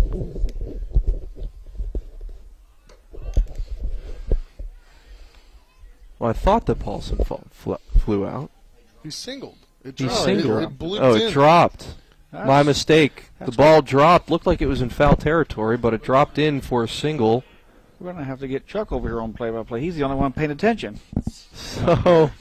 So Paulson is on first here after that one dropped in fair territory. Yeah, it looked like it was foul. Looked like it was foul to me from up here, but I was distracted by your discussion about whether Hampshire was an EPAC team or not. They're in Section 2 of Region 2. Mm-hmm.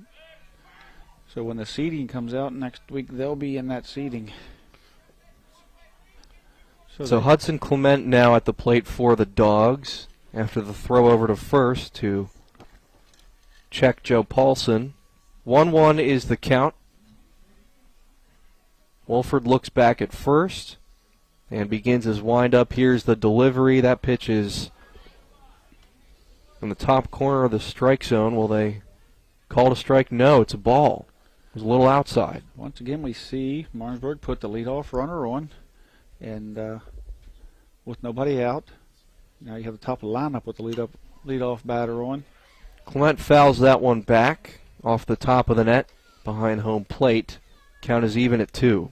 Paulson not as speedy over there as the other two leadoff batters. As when Clement got on, stole second. Jordan Campbell got on, stole second. Paulson's not quite the steal threat that those guys are. So Martinsburg will have to possibly manufacture, a run here as opposed to just stealing the bag. Wolford throws over to first again.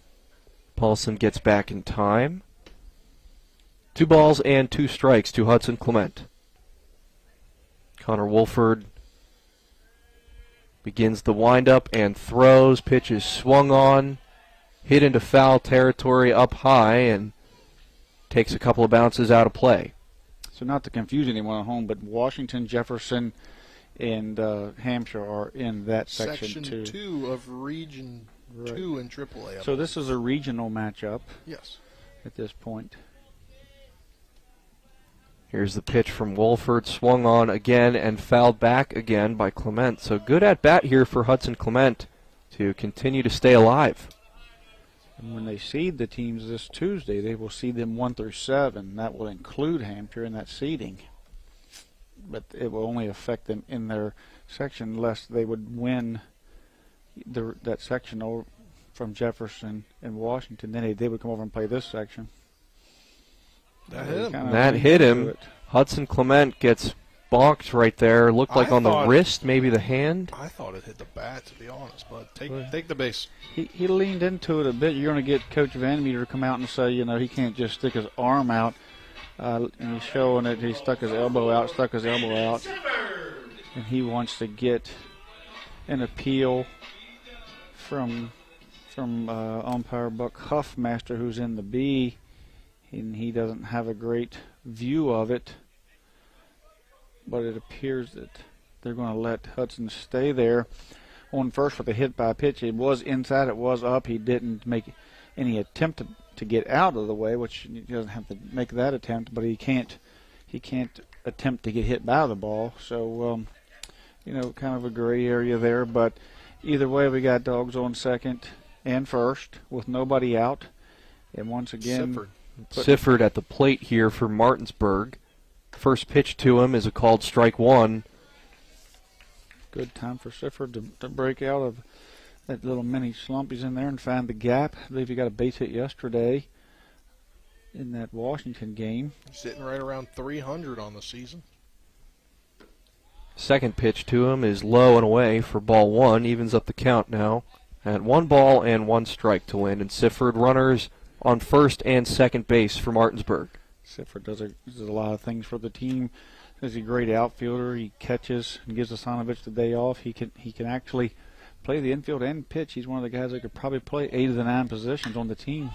That one is swung on and hit into the shallow outfield, running in to get it, and a sliding catch on one knee is made, I believe, by Colin Hott out there. Impressive play to hang on to that ball. There were 3 players in the vicinity of it, and it looked like Hott came out of there. In fact, Hott came from the 370 line and caught it almost on the edge of the grass. So coming in hot, if you will. the obligatory, Avery and all the puns tonight. Yeah. You got to throw it in there, man. Give Come on. Avery a play-by-play opportunity. He just throws puns throughout the entire first 3 innings. How could you not? How could you not, Spencer? Come on. 1 out, and they're a double play away from getting out of trouble again. So Sifford flies out to center. Here's Morris. He gets good contact on the first pitch he sees, and it's over the head of Grant Hicks. So here come the runners. Joe Paulson is around third. He will score easily, and Hudson Clement will score as well. Isaiah Morris on second base with a stand-up double, and the first 2 runs of the game are scored by the Bulldogs. A night after he had a 4-for-4 night, he comes in, and he's got a 2 RBI double there into left field. When that ball was hit and Hicks took that first step towards left center, he was beat. I'm not saying it was a catchable ball, but he certainly had a better opportunity had he opened up and went to his right. But it come off the left-handed bat. Looked like it was going to left center, and it just tailed away. Looks like he's going to move up now on a wild pitch, so he's 90 feet closer. Pitch gets away there from the catcher Orndorff. So Morris standing at third and in excellent scoring position again with only 1 out here. Yeah, you put that ball anywhere really in the outfield and chance for Morris to score unless shallow. Well, you got the infield back, so he's breaking on a ball to the infield. He's getting that lead. And so all Boober has to do is get the ball away from the pitcher or not sharply hit the third baseman, and Morris can score here even on a sac fly. So a lot of opportunities. He puts the ball in play for Morris to come across the plate. Boober fouls it back off the backstop. For strike 2, count is now 1 ball and 2 strikes with 1 out. The Dogs have a 2-0 lead. When you foul it straight back like that, that means you just missed it. That's an indication that he was on that pitch, just got under it.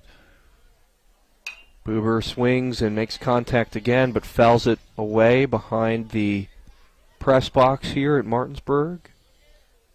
Count remains 1-2. Boober batting .360 this year. Very consistent hitter. 20 runs batted in for him on the year. Windup and delivery from Wolford. Pitch is swung on. Maybe drifting into foul territory. Running, and looks like Eglinger was back there. He could not make the play, but it lands harmlessly in foul territory.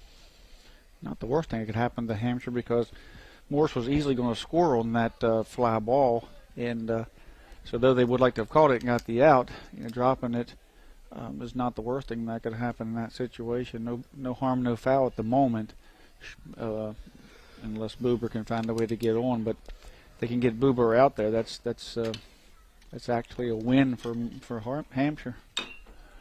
Boober swings again. This one again popped into foul territory over towards the bleachers, and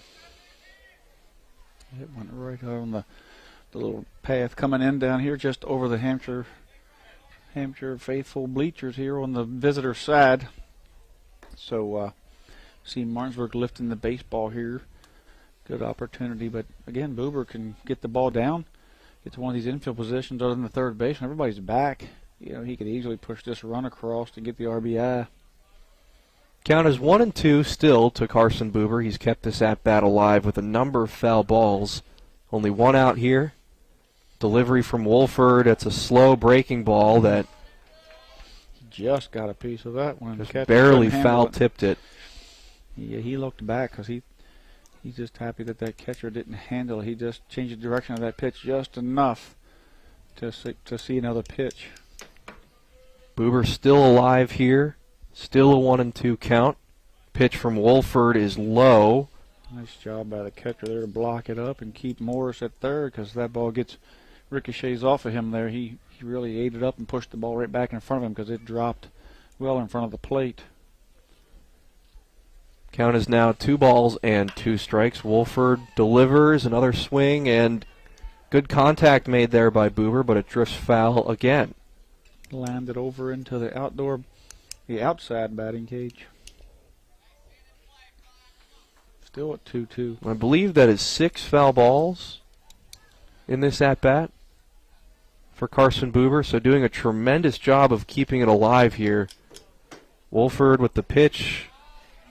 Breaking ball misses outside for ball 3. Count is now full at 3-2. Nearly broke back in there. It tried. It doesn't have quite the break that we've seen last night from Buber. Yeah. If that was a Buber breaking ball, it might have dropped in. Payoff pitch is swung on, and another foul ball. Fouled back again along the first base side for Carson Buber. So this at-bat continues. It feels like it's lasted 5 minutes at this point. Well, that's 7 foul balls for sure. Maybe 8, but yeah, advantage Buber. Well, not there as he swings and misses on that pitch for a strikeout. So down goes Carson Buber. Looks like you gave him a little bit of the announcer's jinx there, Tripp. Yeah, I was going to say, every pitch you see like that generally becomes advantage to the batter, but he got fooled on that ball for. If he would have held back, he could have taken the free base there, but he couldn't stay off of that slow 12-6 curve that kind of broke out of there. Canby now at the plate pops this one up. Hott calling for it from first. He makes the catch for out number 3 to retire the side and end the third inning. The Dogs get 2 across the plate. They lead it 2-0. You're tuned in to West Virginia High School Baseball on Talk Radio WRNR and TV 10. Before the invitations and the dress, the flowers, cake, candles, or vows, there was an answer to a question proposed with a ring. Bechtel Jewelers knows that an important part of your wedding happens before the I-dos. We're a diamond store with an engagement and bridal jewelry selection that's both exciting and accessible. On the big day, there's everything else, and there's the ring. Make sure you get this one right at Bechtel Jewelers in Inwood. Hi, this is Rob Mario. Larry DeMarco, broker of Modern Realty Results, believes he has some of the best real estate agents in the Eastern Panhandle. Agents at Modern Realty Results have years of experience and knowledge of the local real estate market. Agents within the office work as a team to provide quality customer service. We strive to always ensure client satisfaction through handling every transaction with honesty and integrity, all while offering competitive rates. Modern Realty Results is veteran-owned and managed. Please call 304-262-4222, modernrealtyresults.com. Back here at P.O. Faulkner Park in Martinsburg, where the Dogs have a 2-0 lead over Hampshire High School. The Dogs were able to get 2 across the plate last inning off of that stand-up double from Isaiah Morris that plated Hudson Clement and Joe Paulson. So DJ Triggs finally has some run support here. Let's see if he can continue his good start to this game, Tripp. Yeah, he looks really good out there. You know, he's got a little support. An opportunity to get a little confidence and maybe lose some of the nerves here that you have the first part of the game when it's 0-0. Now you've got a little bit of a cushion, so to to make a little sense out of Paulson's hit last, it went down to third baseline. It dropped in, and I guess it just it came right up into the glove, off the hop. And we thought it was either foul or caught there, but it was actually a single. And then you had the hit by pitch, and they both come around to score on that. So good job to finally get some runners in scoring position and get that hit with runners in scoring position finally. First pitch to Connor Wolford, the starting pitcher, is a called strike one from DJ Triggs. Triggs gets set again, delivers the second pitch. It's a bouncer. Asanovich cannot haul it in. Looks like the wind has completely died down. It really has. It was very blustery earlier on this evening, this afternoon, but very calm evening now. Well, very cold, getting cold now. I believe temperatures dropping. I don't feel a thing. Below 55 now to 53. So the sun is setting over to our left. It was pretty cold out there earlier when I seen Vic Lupus out here doing the weed eating, and then he was out back behind the scoreboard doing something, and he somehow or another got the man lift out there stuck. So you had to go take it out. It was an eventful afternoon for him. Bouncer there in front of Asanovich. So now Triggs is behind 3-1 in this count as he takes his cap off, takes a couple of steps off the mound, and resets to get ready here. Connor Wolford flew out in his first time up. And the pitch from Triggs is low again for ball 4. Wolford done a good job there in that 4 spot, asking a lot out of him, much like Washington did last night with one of the younger players, getting a courtesy runner here, number 1, Isaiah Hott. Isaiah Hott has checked in. The 4th Hott to make an appearance in this game. He is a junior. And those courtesy runners are courtesy of Jason Barrett for State Senate, a conservative fighter for Jefferson and Berkeley counties. You see the 4th member of the Hott family make their appearance here in tonight's game. So J.J. Charlton playing third base today. Alex, Colin, Connor, and Isaiah tonight. 1-0 count. Do see Caleb Whitaker in it's a substitution line. There's generally Whitakers from the Whitaker family have graced the field for Hampshire and done a tremendous job down there with that talent. So a lot of tradition there in Hampshire County. Pitch from Triggs is swung on. There's a bouncer that heads foul over on the third base line. And Hott will trot back to first base. 1-1 count now. Good to see Buzzy Jackson over there. He's tracking pitches. He's back in. We missed him last night down at Washington, the early game. I think he was on overtime last night at work. Oh. Hott with a good lead there over at first. The pitch from Triggs is fouled back again by J.J. Charlton. Count is now 1 ball and 2 strikes. I don't think it is. That looks like might be Edwards down there tracking those pitches with that sweatshirt on. So Charlton stands in. Triggs stares him down, shakes off the runner at first. There's a swing and a miss, and Asanovich will try and make the throw over to second. The ball rolls into the outfield, and it looks like Charlton will be safe at first. No, he was out. So when the first base is occupied and there's a drop third strike with less than 2 outs, the batter's automatically out. And Asanovich did a great job by reading that. The runner took off, and his only play was at second. A lot of times you'll have a younger catcher come up and throw to first, and it's really a moot point because the batter's already out. So he did a great job, good baseball IQ to go ahead and throw through and try to get the runner. Heads-up play there by Asanovich. So, correction there, J.J. Charlton is not safe at first. He is out for the first out of this top of the 4th inning. But it worked out much like a sacrifice. You got the runner moved up. So you have 1 out, man in scoring position. They can cut this thing in half here is got one strike here on the batter, Hicks. Grant Hicks stands in. Pitch is thrown to him, and he swings and misses there for strike two. Count is now 0-2. Hicks was the victim of that slicing line drive that bounced off the fence last inning. The toughest play in baseball is when that ball's hit off when you're playing left field and you got that left-handed batter that slices that ball back in towards the corner. There's a called strike three, so down goes Grant Hicks.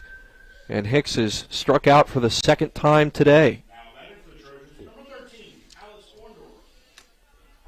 Hicks struggles, continues there. His batting average is a little low, and it's going to continue to drop tonight with a couple Ks. So, young man just needs to find some green out there, find a good at bat to get his confidence back up. But at the moment, Martinsburg. That's the third strikeout of the evening for Triggs. His first pitch now to Orndorff is a called strike one, despite the fact that Asanovich couldn't quite handle it towards the end of that play there. I think Asanovich was thinking maybe he would throw down to second on that play, and he come up out of his crouch, and he just didn't take the ball with him. Triggs throws a breaking ball there that falls a few feet short in front of Asanovich for ball one. See the courtesy runner down there getting a good jump, and then with two outs, he may have been thinking throw behind him to try to steal an out there, but he didn't come up with the ball in the transfer, it looked like. But Martinsburg's trying to get out of this once again. Hampshire still hasn't got that 2 out or that runner in scoring position base hit, whether it be 1, 2 outs or not. But Hampshire has failed to get that hit to put anybody on board and continues to strand these runners. The coach said that in the interview. They stranded a lot of runners the last game. The 1-1 pitch is low and a bouncer again. Good job by Asanovich to protect it there. 2-1 now the count with 2 outs. DJ came off the mound there, kind of hooked his cleat. Looked like he winced a little bit. Kind of fell awkwardly to the first base side. Looks like he gathered himself there. Triggs stands in, looks behind to the runner at second. Now throws the pitch. It's another slow curve that misses the strike zone. Ball 3. Count is now 3-1. And a favorable count here for Orndorff. Yeah, Triggs now about to throw his 62nd pitch here in the top of the 4th inning. Already a lot of usage here for Triggs. But he's got a 2-0 cushion here. Needs this pitch here. Triggs fires and... Not sure. What did I believe the ball might have hit Orndorff. I believe it hit the glove. It hit the glove, perhaps, yeah. Hit the glove of Asanovich. It did appear, in Avery's defense, it did appear because as it come through by, there was a fastball and it changed direction just as it went by him, like it might have hit the knob of the bat, but it was just as Asanovich tried to reach in and kind of turn it into the plate there, he got away from him there. And I think that's a situation where he was trying to frame possibly, so it really wasn't a bad pitch. But Asanovich was trying to buy a strike there and just left the ball out there, didn't quite swipe it back in. So now you got first and third, 2 outs and decision-making time for Hampshire, what they're going to do. Runners on the corners here for the Trojans as the first pitch from Triggs is outside for ball 1 facing Eglinger. Looks like Van Meter came in to run there as well, so you got another courtesy runner. He came in, I guess, for the catcher for Orndorff. Eglinger walked his last time up. Triggs looks back at the runner at first and fires the pitch. It's a called strike. Right there on the outside half of the strike zone. Count is now even at 1. And he needs to get this batter out to keep the 0 on the board. With the size of Eglinger here, he in the 305 corners, looks like he could easily give Hampshire the lead should he get a hold of one.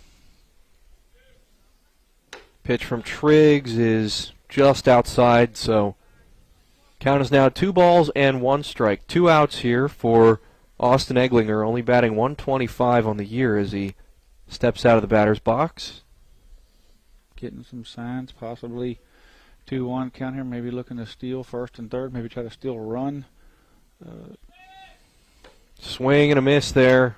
Big hack from Eglinger, cannot make contact. Count is even at 2. with runners on the corners. I think the Bulldogs might have somebody in their bullpen. It might be Jake Siddle. I can't tell. I thought I saw him walk by. Don't really have a great angle from up here, but dispatch Nick down there. Something to keep an eye on as that pitch is a called strike 3 and another strikeout for DJ Triggs to end the top half of the 4th inning.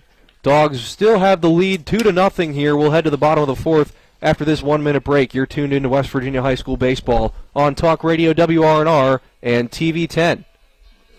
Looking for some nightlife? Then look no further. Laddie's Bar and Grill has a full bar and kitchen, pool table, and entertainment with great food at affordable prices. You can dine in or carry out by calling us at 304-263-5233. Laddie's is open Monday through Saturdays from 8 a.m. to 3 a.m. and Sundays from 10 a.m. to 3 a.m. We serve breakfast all day long, and our lunch and dinner specials are posted every day on our Facebook page. So stop on in to Laddie's Bar and Grill, located at 107 Lutz Avenue in Martinsburg. Finding the right home can be a tough decision, but finding the right lender doesn't have to be. With 32 years of experience, the Mortgage Center knows how to find the right loan for you that requires little or no money down. The Mortgage Center's mobile-friendly website makes the application process quick and stress-free. And as always, you'll want to get pre-approved before you contact any real estate agent or builder. Whether you're purchasing or refinancing, call the Mortgage Center at 304-267-9040 or visit mortgagefinancing.com today. Welcome back to P.O. Faulkner Park here in Martinsburg, where the Bulldogs have a 2-0 lead over the Hampshire Trojans. And Tripp, you were making this point off air just a moment ago, but Triggs has been able to get a couple of strikeouts on out number 3, and that's caused Hampshire to leave some runners on base. Yeah, you got the leadoff runner on the first, and he got the 6-4 or the 6-3 double play there. But since then, he's left runners in scoring position by striking out. Getting the third out via strikeout in the second, third, and fourth inning, shutting the door on Hampshire there. So hats off to him getting those strikeouts at very important times. Yeah, very timely outs there for the Dogs to remain in the lead 2-0. Michael Lupus at the plate now as that one dribbles foul over along the third base side. Lupus got that one just outside the third baseline. The third baseman was playing over more in the 6-hole there, so he had the long run for it. I believe if it stays fair, then there's no way if those Lupus out from his belly over there. Would have been a Manny Machado-style throw if he would have come up and throw that one out. Should have been fair. Brooks Robinson, maybe. Another defensive legend over there at third. Nice breaking ball is a called strike from Connor Wolford. 0-2 count now for Lupus, as we are in the bottom of the 4th inning here with the Dogs up 2-0. Here's the pitch from Wolford. It's outside. Looked like they were trying to get Lupus to chase there on that heater. Count is now 1-2. I mean, Hampshire coming in, you see their schedule, and some of the EPAC teams have really handled them pretty well, but they are really competing tonight here. They were beat 17-0 by Jefferson back on the 8th. And they were beat 12-0 by Jefferson on the 25th. So in that region over there, and they were shut out by Washington. I think that's the night that Stottlemyre had 17 or 18 strikeouts. So, they've struggled this year. They got beat 10-0 by Washington on the 19th of March there, I believe, and then their struggles have continued since then with the EPAC teams. Great job there as Lupus worked that 0-2 count all the way back to a walk. Yeah, 4 straight balls there thrown by Wolford. So Lupus is walked as the leadoff hitter in this 4th inning for Martinsburg. Up now is the catcher, Matisanovich. An opportunity for Martinsburg to add to this lead as they once again put that leadoff runner on. They've only one inning have they been able to get him around and score him. Leadoff runner is aboard, and he gets a sizable lead there from first. Wolford throws. Asanovich lays down a bunt. Wolford handles it. The underhand toss over to first will retire Asanovich. But a nice bunt there as Lupus is able to move over to second base pretty cleanly. A really nice bunt there. Asanovich doing his job there last night. Was able to put the ball in the gap and get, light the fire there offensively tonight. Asked to lay the bunt down unselfishly, so great job there. kind of back to Hampshire's woes there, just to tell you where they've been. I mean, they were beaten by Hedgesville 17-3 their first outing, and then 14-3 the last time. So, Hampshire's a different team tonight as they're coming here in the sectionals. They're cleaning it up as well, playing some good, solid baseball. Jake Zittel at the plate now for the Dogs. He gets a hanging curve, and he hits it well into right center field. Looks like Lupus is coming around to score. The throw is not going to be made, and Lupus is in there on the RBI single from Jake Zittel. It's 3-0 Dogs. Now back-to-back nights where Jake Zittel gets an RBI hit and maybe coming out of that slump at the right time. Yeah, and he could have easily could be 2 for 2 if it wouldn't have been for one heck of a play over there at first base by Hampshire's first baseman Connor Hott. The last time he drove the ball hard, so that's good hard contact twice now for Zittel. So, just as we're getting close to where he's really going to be needed in this Dogs lineup, he's starting to heat up a little. Now Joe Paulson is at the plate for Martinsburg, and he gets a called strike 1. So Jake Zittel standing over at first after the RBI single that sent Michael Lupus home. Wolford will deliver the pitch here. It's upstairs, right at the numbers. And the count is now even at 1. And Paulson, spoke with them last night. If anybody wasn't listening, Paulson possibly can, maybe throw some pitches come sectional time should he get worked back up. Paulson hits that well into dead center. It'll fall right in front of center field for another base hit. Paulson is aboard with a single. Runners are now at first and second for Martinsburg. Paulson's 2 for 2, but back to his more important role of pitching. He's thrown the bullpen, and now he's working his way back in. 20 pitches, 30 pitches, just building that strength up slow. It was we got a pitching mound visit here, but it was a muscle in his back that was creating some pressure on that ulnar nerve, believe it or not, they say. So getting that fixed up, seeing the doctor, getting into his rehab assignments there in the bullpen. So very possibly could he, come in and give Martinsburg that much-needed depth come into the tournament time. Top of the order is due up for the Dogs in a moment, and right now a mound visit for the Hampshire Trojans as head coach Van Meter is out there and trying to make sure right now that Connor Wolford is okay. He's in control. The right fielder's kicking his glove. He's not. Yeah, I'm not exactly sure what's going on there with Eglinger. He's kicking his glove around. Glove is just rolling around on the outfield grass. I don't know if he's up. He still hasn't picked it up. He's going to pick it up now. There you go. Bit of a delayed reaction. Disgust or what it is. He, that strikeout last inning had him upset or what. But he's not in the best of moods out there in the right field. So Hampshire set their defense up to move the first baseman up. Third baseman's in what they call the triangle at the cutout. Clement hits that one over to opposite field into foul territory. I think at 3-0 with top of the lineup, I don't think, I'm speculating again, that Coach Bowler is going to put the bunt on and give up this out here. But what it does do is it opens up a lot of holes in the infield for Hudson Clement to hit through as you have the corners drawn in and you have the middle kind of in a double play depth where they're up a step or two. So anything hit hard that's not right at an infielder is probably going to get through and possibly score Zittel as he'll be moving on the ground ball.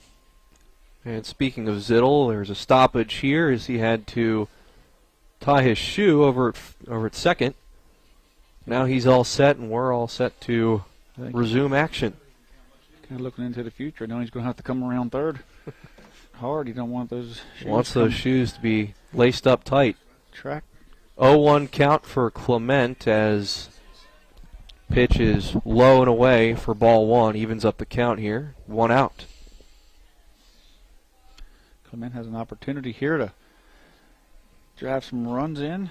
He scored a run earlier on that double from Morris. He's been hit by a pitch, and he also has recorded a single. Swings and misses there for strike 2. Took a big hack at that one. Yeah, fastball run in. Something we've seen out of Wolford early in the game when threw that fastball, and it had a little bit of a run that came in on the right hand. It was a really tough pitch to handle for a righty as it can't find the bat there when that pitch that moves on you there at the last second.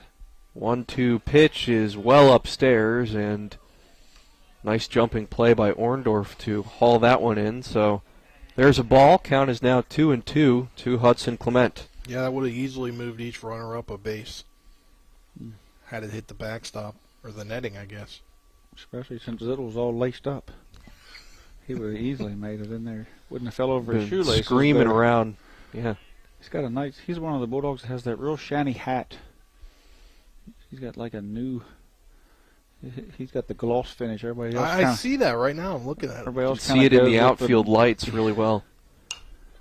Pitch is swung on and fouled back behind the press box by Clement. Keeps the at-bat alive. 2-2 remains the count. If you're just tuning in, Hudson Clement now owns the single-season steals record here at Martinsburg with 37.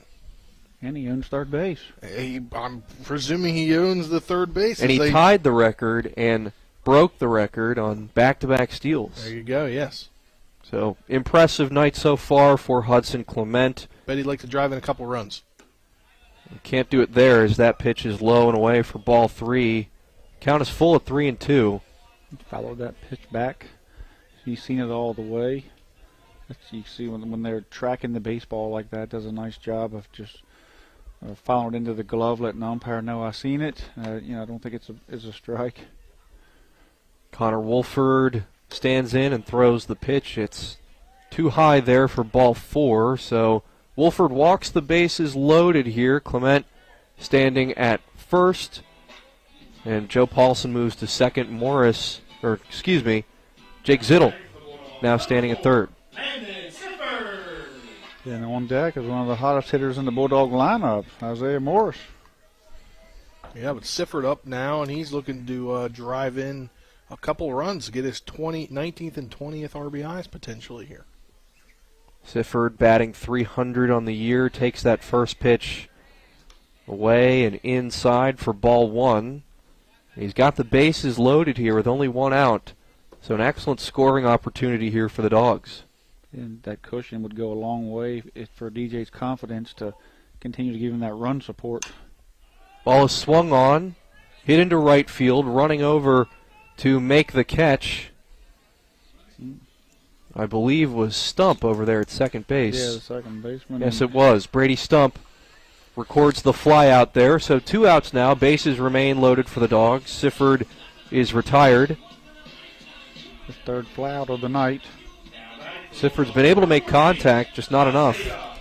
Now you got the 2 out bases loaded, and like we talked about last inning, dangerous situation for Hampshire as he can find a gap here. Everybody's going to be running, and the speed that's on first base can score from just about anywhere. Should with the Hudson Clement at first, or should Morris finds a safe spot out there in the outfield for the ball to drop in for a base hit. Nice breaking ball there is in the zone for a called strike 1 to Isaiah Morris. Morris swings and hits it well to opposite field, but it bounces into foul territory and out of play. Count is now 0-2 to Isaiah Morris, who, as we mentioned earlier, had that 2 RBI double to send home the Dogs' first 2 runs of the evening. And so if he can clear the bases here, he's going to possibly be the player of the game again. 2 nights in a row. When has that happened? Yeah. Maybe he'll have some more words tonight. He'll have a lot to say tonight should he take one out of here. Wolford fires and a pitch that's a little too high there. Orndorff has to jump up again. Yeah, when you throw an 0-2 pitch, you want it to be something that they'll possibly offer for out of the play, but not a pitch that's way off the plate as that one was. Possibly up enough to have him think about it, but not up there where he has to kind of jump out of the way. But that last pitch, he jumped on that inside fastball and ripped it, on his down the right field side. He's a left-handed batter there, so just jumped on that pitch and pulled it down through there.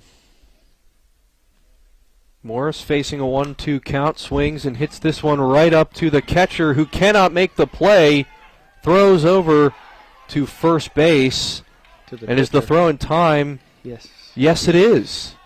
Got out of it. Yeah, that ball just kind of popped over the pitcher's head there, and then him and the shortstop collided, but they made the third play and got out of it. Wolford escapes the jam, and The Dogs still remain in the lead 3-0. We'll take 1 minute of a break.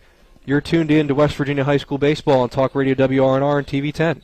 Are you considering selling your home and don't know where to start? Then call Chris Ross and the Milestone Real Estate Group at Keller Williams. A Martinsburg High School graduate, Chris knows the local market, and he's proven it as #1 real estate team in West Virginia in 2019. Phone Milestone Real Estate Group at Keller Williams at 304-579-7349 or go to callchrisross.com. Let's celebrate your real estate milestone together.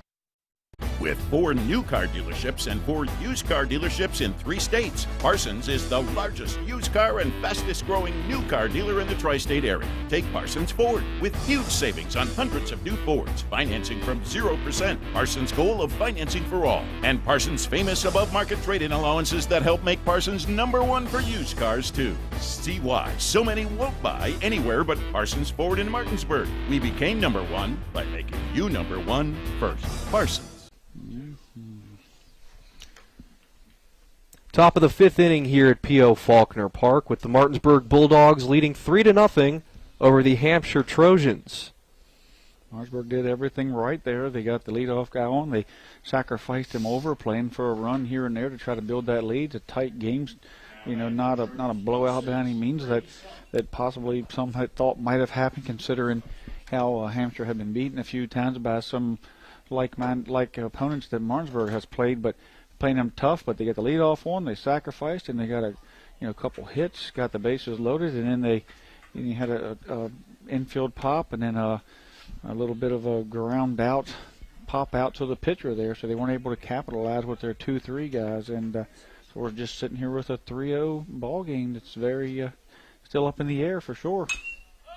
Pitches swung on, popped up into foul territory. Asanovich running back, and it's out of play. And haven't done this for most of this game until we started our broadcast, but I got to go over the crew. Who's here tonight? My name is Avery Newport. I'm joined by Trip Tobin and Spencer Dupuis in the booth. Donald Kinney and Nick Verzolini are on camera tonight, and Colin McLaughlin is back in studio. Hey, Colin. It's been a while. Hey, Colin.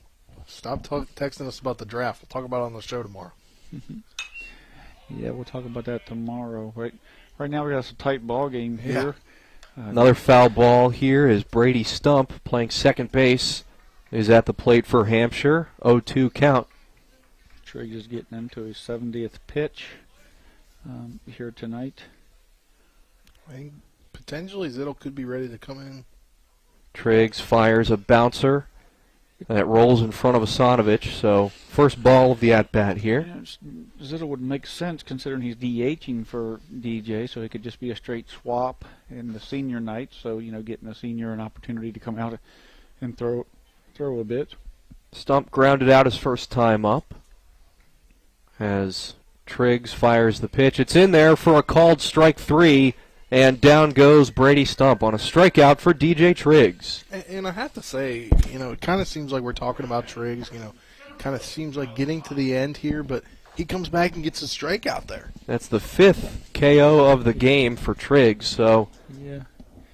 Yeah, he can, he has to clean up that where he's erratic, from one batter to the next, where he's a 4-pitch walk or a 3-1, 4-1, a 5-pitch walk, and then comes back and strikes a guy out, with a couple great pitches. So, just needs to be a little more, just needs to be a little less erratic there in between pitches, in between batters, that is, and a little more consistency, and then he's, he can beat anybody in the, that's Margaret has on the schedule.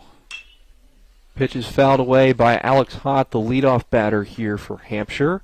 Evens up the count at 1 ball and 1 strike with 1 out here. Top of the 5th inning. Not sure if Kozlowski's in the park, but he was listening. I did. I saw Koz earlier. Was he in the park? Well, I was good. Walking around, yeah. Must have the earbuds in. Shout out to Koz. As the pitch to Hott is outside for ball 2. So Alex Hott batting .355 on the year. He has walked and grounded out in his prior 2 appearances.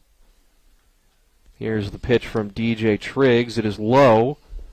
We've seen Cause at the Tuesday night game at Jefferson, last night game, and tonight. So just so happy to see him out and healthy and smiling.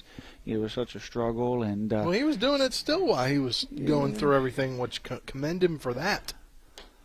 Yes, he was. And a ball 4 to Alex Hott. So the second walk now that Hott has drawn this evening, and the Trojans have a runner aboard. Of course, Rick Kozlowski, a local fixture here in the area. He's been covering local teams for a number of years. So, of course, want to give our shout out and appreciation to him for all the hard work he's done. Triggs delivers the pitch here to Colin Hott, playing in center this evening. And the first pitch to him is a called strike 1. Talking about possibly stepping back a little bit or retiring, but we're not hearing none of that, so we're just not even going to entertain that conversation, right? We're just going to keep on going. We need him. Another bouncer from Triggs, and Sonovich does a good job of protecting that ball there. Count is even at 1. And Triggs maybe looks like at this point might be losing a little bit of control. You're thinking about perhaps putting Zittel into this game here at some point. You see Zittel right now walking out behind the dugout with the ball. So comebacker right to Triggs. He makes the throw over to second, and he gets the throw at first to go. A double play to end the top half of the inning. Great defense there from the Dogs, and Triggs escapes unscathed. It's still a 3-0 lead for Martinsburg. We'll take a 1-minute break. You're listening. You've tuned in to West Virginia High School Baseball on Talk Radio WRNR and TV 10. Providing reliable protection since 1877, we are Farmers and Mechanics Insurance Companies. From small beginnings and over a century later, we maintain our dedication to our policyholders to provide dependable insurance protection and excellent customer service. Protecting everything from your home to your business has never been easier. Our team is here to ensure that you, your family, and your assets are taken care of. We enjoy giving back and doing our part to keep Martinsburg a great place to be. Most insurance companies see you as a claim number. Most law firms see you as a case file. When their top priority is their bottom line, you only get a fraction of the attention that you deserve. At the law firm of Burke, Schultz, Harmon & Jenkinson, it's personal. We listen to our clients to see the whole picture, because every part of you is important. For a team built on relationships and results, call Burke, Schultz, Harmon & Jenkinson at 304 Lawyers, or visit us at burkeandschultz.com. Back here at P.O. Faulkner Park in Martinsburg, where the Dogs have a 3-0 lead over Hampshire. Connor Wolford still in this game pitching for the Trojans here, as DJ Triggs was able to escape last inning with a tremendous double play. Comebacker hit right towards him, lobbed the throw over there at second, and the throw was made in time at first base. And there was a bit of a discussion there as we went to break there, Trip. What exactly happened? Yeah, I'm not sure. Both the third base coach, the head coach Van Meter, and the first base coach were certainly had some disdain over the call and was asking Buck Huffmaster. They both had their arms up, and you could see they were vocalizing some issues there, and he told them just to get off the field, I believe, and from what it looked from his hand gestures. But what they could have been arguing about, I'm not sure, unless they think maybe Morse or possibly Clement didn't touch one of the bags. I don't know, or did a phantom tag at second, and then maybe Morse pulled it first. I don't know what they were exactly. I didn't see anything out of the ordinary other than that. According to our cameraman Donald Kenny, they were arguing he was safe at second. Oh, okay. That looked like to be the only logical call there, as Boober pops this one up into the infield, and the catch is made by Hott, running over from the shortstop position for a flyout. So Boober now 0 for 3 tonight. As that ball was hit to DJ, he took him to the right side. He turned and threw. It wasn't the greatest throw, as Avery said. He kind of. I want to use lob as a good word because it did have a gravity drop to it there. He didn't throw it on a line, which forced Clement to kind of time his his drag foot. So I think maybe they're saying that he caught the ball was already passed there, and didn't make that contact with the bag with the ball. Because the throw to first, at least from our vantage point up here, was pretty clearly in time. That was really the only thing they could have debated as to what was happening at second. But either way, Jordan Canby now at the plate for Martinsburg. He fouls back the first pitch, 0-1 count to him. The 0-1 is swung on and missed for strike two. Big swing and miss there for Canby. How did we get information before cell phones?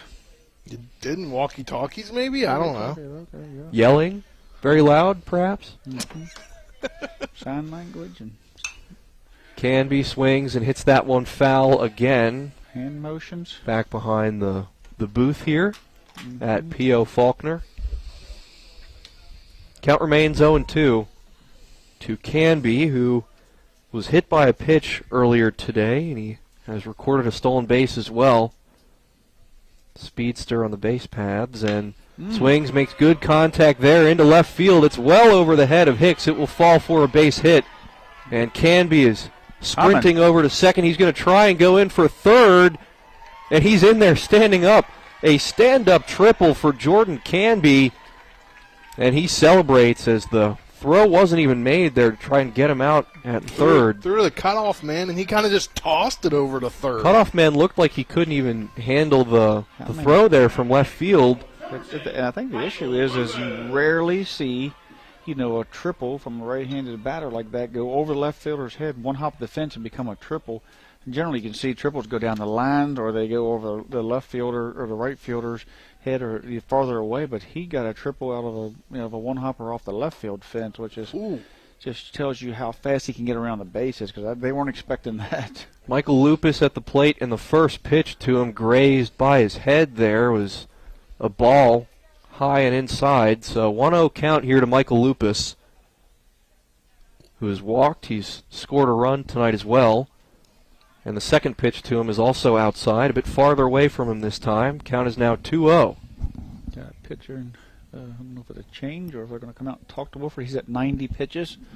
I haven't seen anybody down in the bullpen. But it doesn't appear that anyone is warming up for Hampshire at the moment. But I did keep an eye on it because I love to watch Canby run, because he really strides out, and he's one of the, it's just the way he runs is just so gracefully. And I looked up, and when he looked at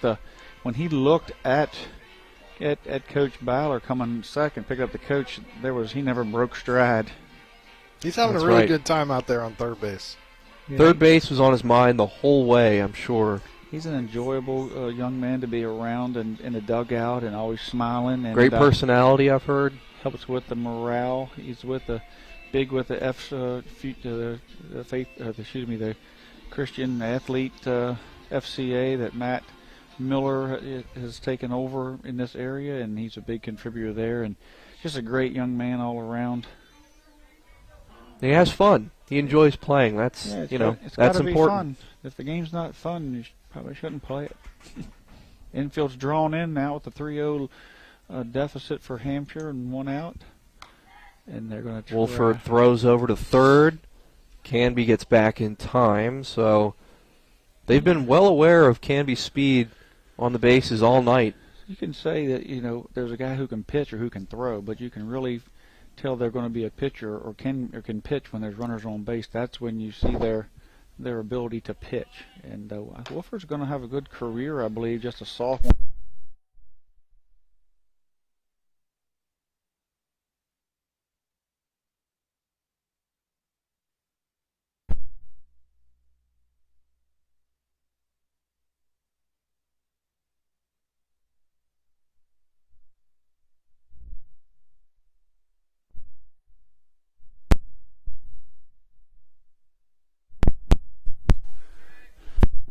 Foot touched it. Well, we're back. We apologize for the technical difficulties there.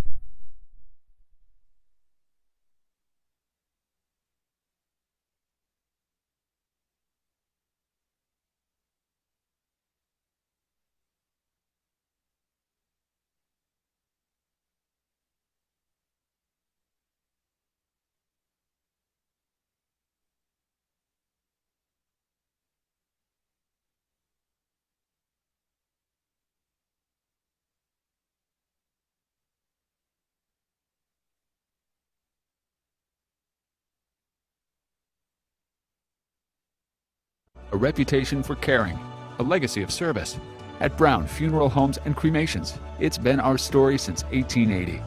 A family-owned business, we support the needs and wishes of families. We offer traditional services, as well as many options for cremation, customized remembrances, and pre-planning. Brown Funeral Homes and Cremations retains its family atmosphere and stays true to its roots. Contact us for advanced planning, or at your time of loss. We're here when you need us. Mayhem is everywhere. I'm your new bangs, and you can't stop staring at me. That's it. Just tilt the rearview mirror over here. And while you're checking me out more times than a library book, your car is wandering into that lane over there. Oh, it's Charlton. Whoops.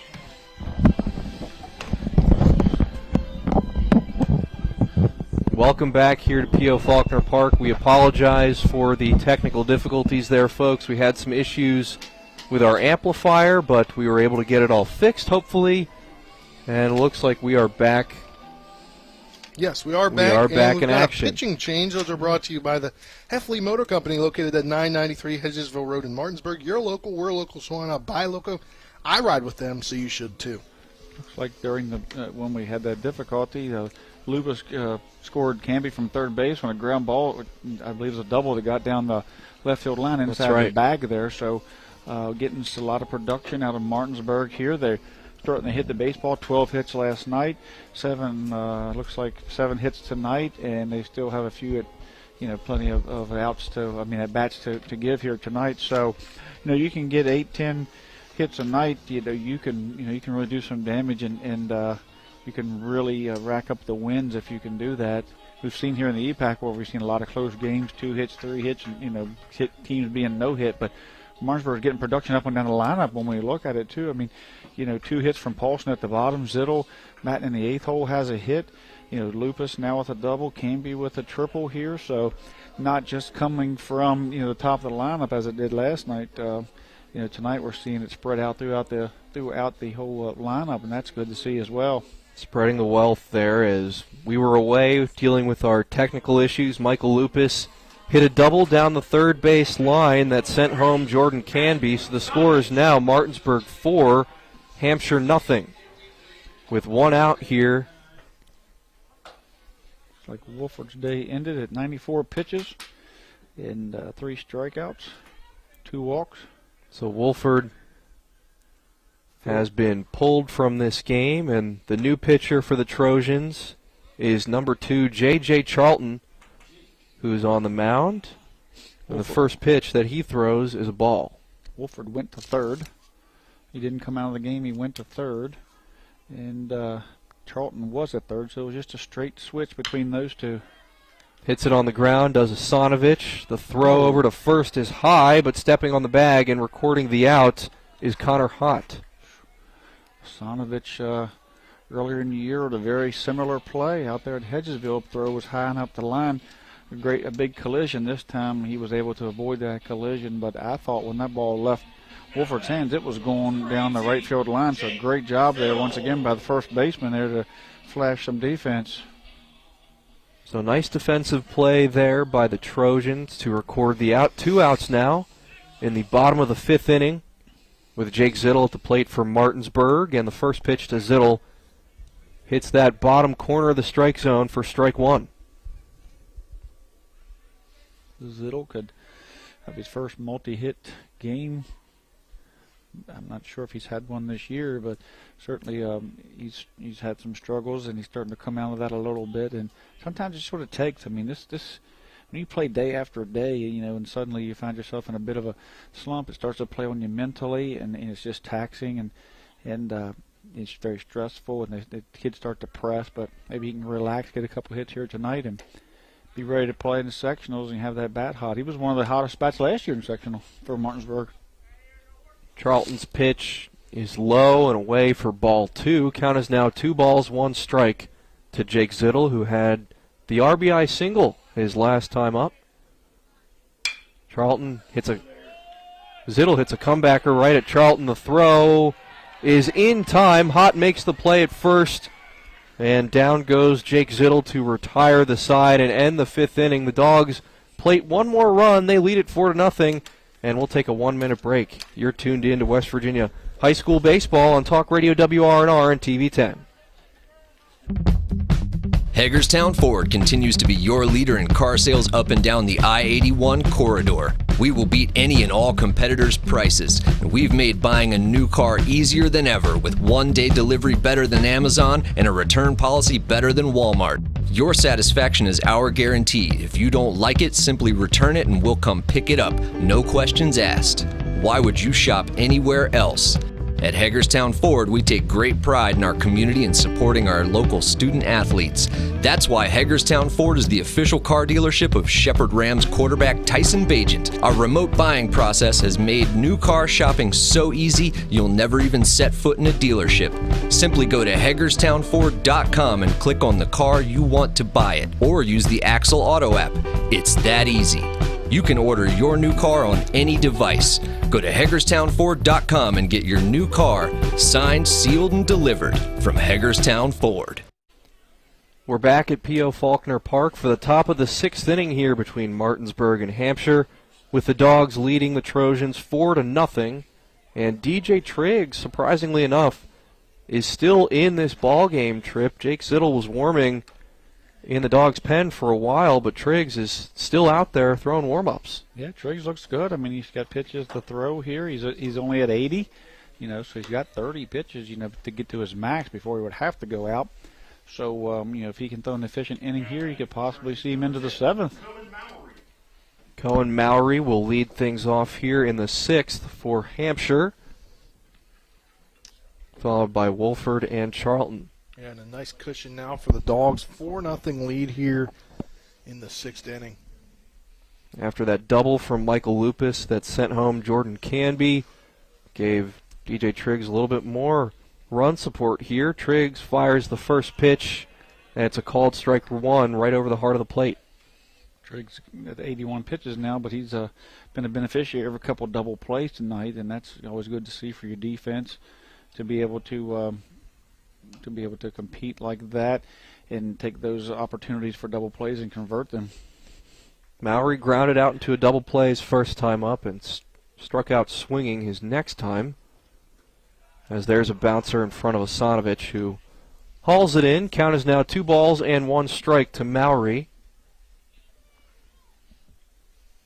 as Triggs gets set for another pitch, begins his windup, fires the ball in, and it's low at the knees for ball 3. He falls off to the left side there. Well, would be his left, kind of the right side of the field. It seems to throw him off a bit there. So, I'm not sure if it's a landing or where he's at, but it messes with him a bit. There's a called strike 2. Count is full at 3-2. Triggs has walked 4 batters this evening, so something to keep an eye on there as Mowry sets in. Triggs delivers the payoff pitch, and it's up and off the glove of Asanovich. It rolls back to the backstop, and a walk delivered to Cohen Mowry. Game changer actually has that 7 walks. 7 walks? Yeah, we missed. What am I missing? We missed one here and there, but oh yeah, it does. Just switch to 7. So yeah, he has given some free bases here in the Bulldog defense with the double plays in the in his inning-ending strikeouts have certainly helped his calls here. Well, he's pushing now 90 pitches here, about to throw pitch number 87. Another base runner on for the Trojans as Wolford at the plate. I would think would he give up another, base hit or another base runner that he would that would end his night. You gotta think that Coach Byler and the staff down there starting to think about it. As the first pitch to Wolford is low and away. Nice block from Asanovich to keep it in front of him. So 1-0 count here. Triggs looks off the runner, throws another ball to Wolford, and it's looking like now he's losing a bit of his control as Asanovich jogs over to the mound to have a chat with DJ Triggs. Good job by Asanovich, the senior, to go out and just settle him down. Let him know that it's just need to get strikes here. You got the cushion, give our defense a chance to play, whatever it takes, and plus it gives the coaching staff an opportunity to to figure out, exactly what they're going to do as far as who they're going to bring in next. And so great job there by the senior catcher to come out and talk to his pitcher. Sonovich jogs back to behind home plate. Connor Wolford, who was the starting pitcher this evening for Hampshire, he steps back in to the batter's box. Triggs winds up and delivers. Pitch is swung on, popped up into shallow right field. Calling for it and making the catch is Paulson. And he keeps the runner over at first, Mowry. Yeah, Buber took off. I mean, he streaked out there, and Paulson was coming in after we seen that collision last night, hoping that they would be able to communicate, fly ball communication out there and call one or the other off and make that play. And they there at the end, Carson Buber peeled away as Paulson took control there. J.J. Charlton at the plate now. And the pitch to Charlton is another bouncer from Triggs, so he's had a few of those these last couple of pitches, and Sonovich went out there a moment ago to talk with him. Hopefully that might help him regain some of his control here a bit. 1-0 count. You'd like to see him get through this inning and then let Zittel or someone come in and close and have a fresh seventh inning, as opposed to coming in mid-inning and having to come from the stretch, right out of the gate. So, we'll see what happens here. But gets Charlton to swing and miss there on that pitch for a strike. So 1-1 count. We do have Zittel warming in the bullpen. Shout out to our cameraman there, Nick, getting turning the camera around. That he has position right down the left field line and getting him in the bullpen. Another swing and miss from Charlton, who's yet to record a hit in 2 at-bats this evening. 1-2 count now, and a favorable count for Triggs. It feels like Martinsburg winning this game, 8, 9, 10, nothing. But it's just still so close. You're still on, one bad inning away. So, but Martinsburg just feel like they've been in control the whole time, and kind of swinging strikeout there as Charlton takes a seat. Strikeout there for DJ Triggs. So started off that at-bat a little bit wild, but regained his control and got the batter to strike out. That's now 7 strikeouts for Triggs. So perhaps we might have to wait a little bit longer to see Jake Zittel come into the game. Well, as Tripp just said, he's hoping that he can get through this inning here, one more out to get, and he would, give him a fresh arm in the 7th inning. Yeah. I believe Coach Zarnecki out there now. Or walks back to the bullpen, if I just saw correctly.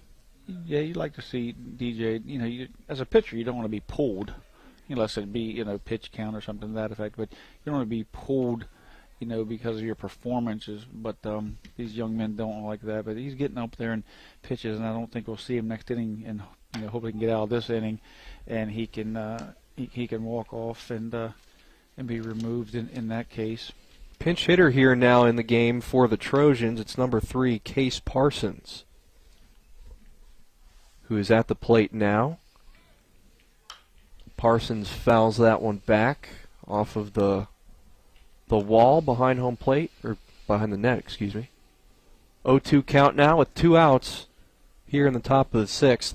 See if DJ can do what he's been doing all night and finish out an inning with a strikeout, and probably tip his cap and take his bow as he rolls off the mound here. Hopefully he can finish it up with a strikeout here.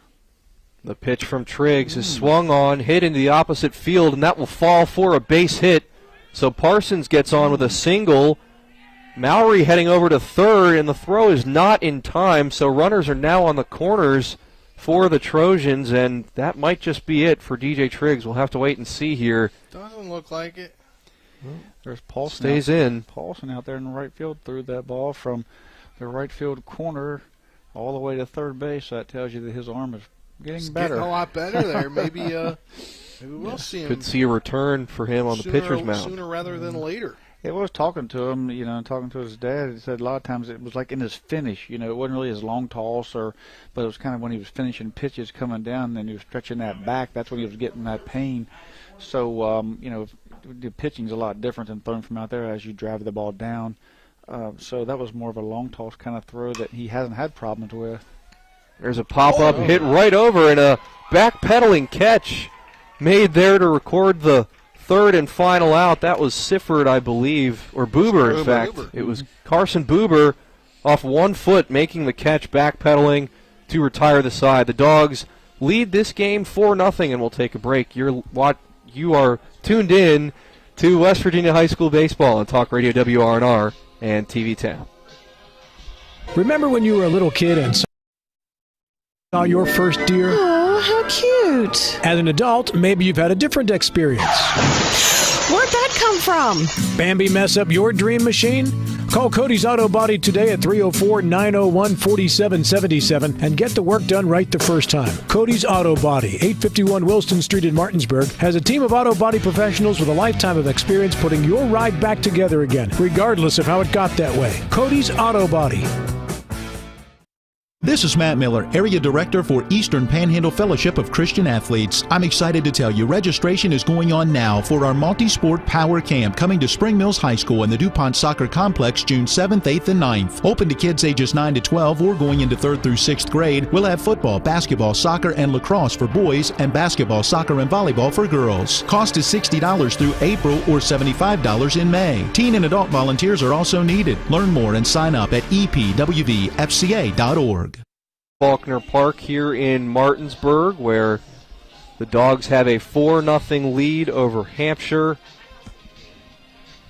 and they were able to get out of that inning. 2 base runners left on base again for the Trojans, and Tripp, that seems to be the story tonight.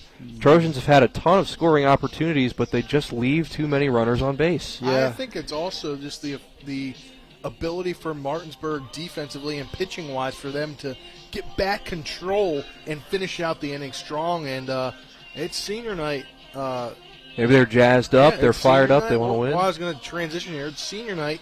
So who do we have coming to the plate as a pinch hitter? Joe Paulson's night is over, and looks like Walker Hall will come in to pinch hit. That's right. Walker Hall, one of the 8 seniors on this Martinsburg Bulldog team, taking some practice swings. And should Walker reach, Paulson could re-enter as a runner, and then that could end Walker Hall's night. But in high school baseball, starter can re-enter, unlike like major leagues when the night is over.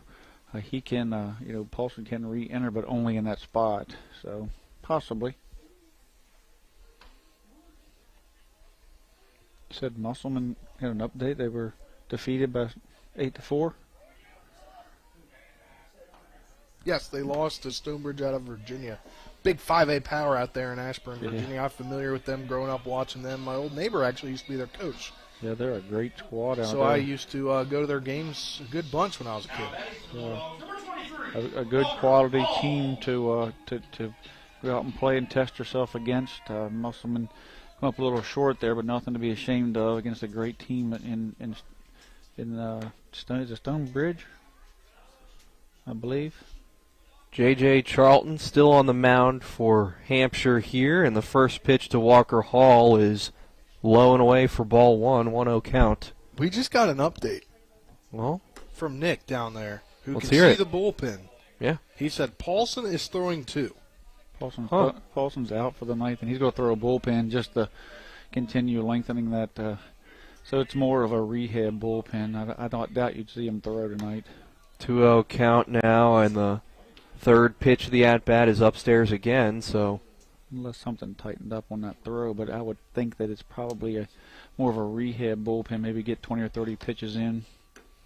3-0 pitch is low again, so Walker Hall is walked on 4 pitches from Charlton.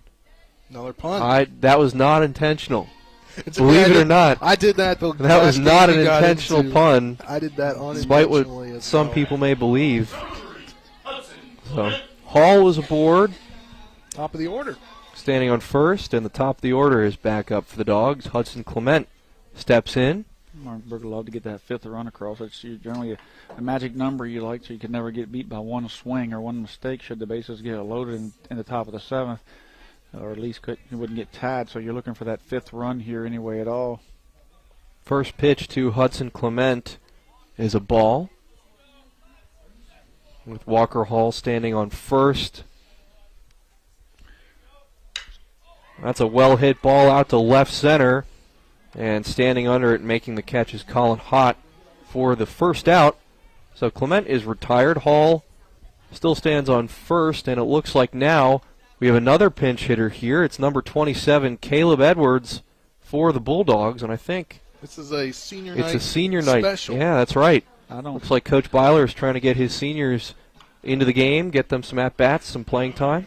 I heard him earlier talking to the trainer that he's able to jog now. That he can. The swelling is come down a lot, but he's going to start tomorrow. From what I talked to Coach Byler the other day. I don't think so you're going to. I don't think you're going to see him leg anything out at first base. No.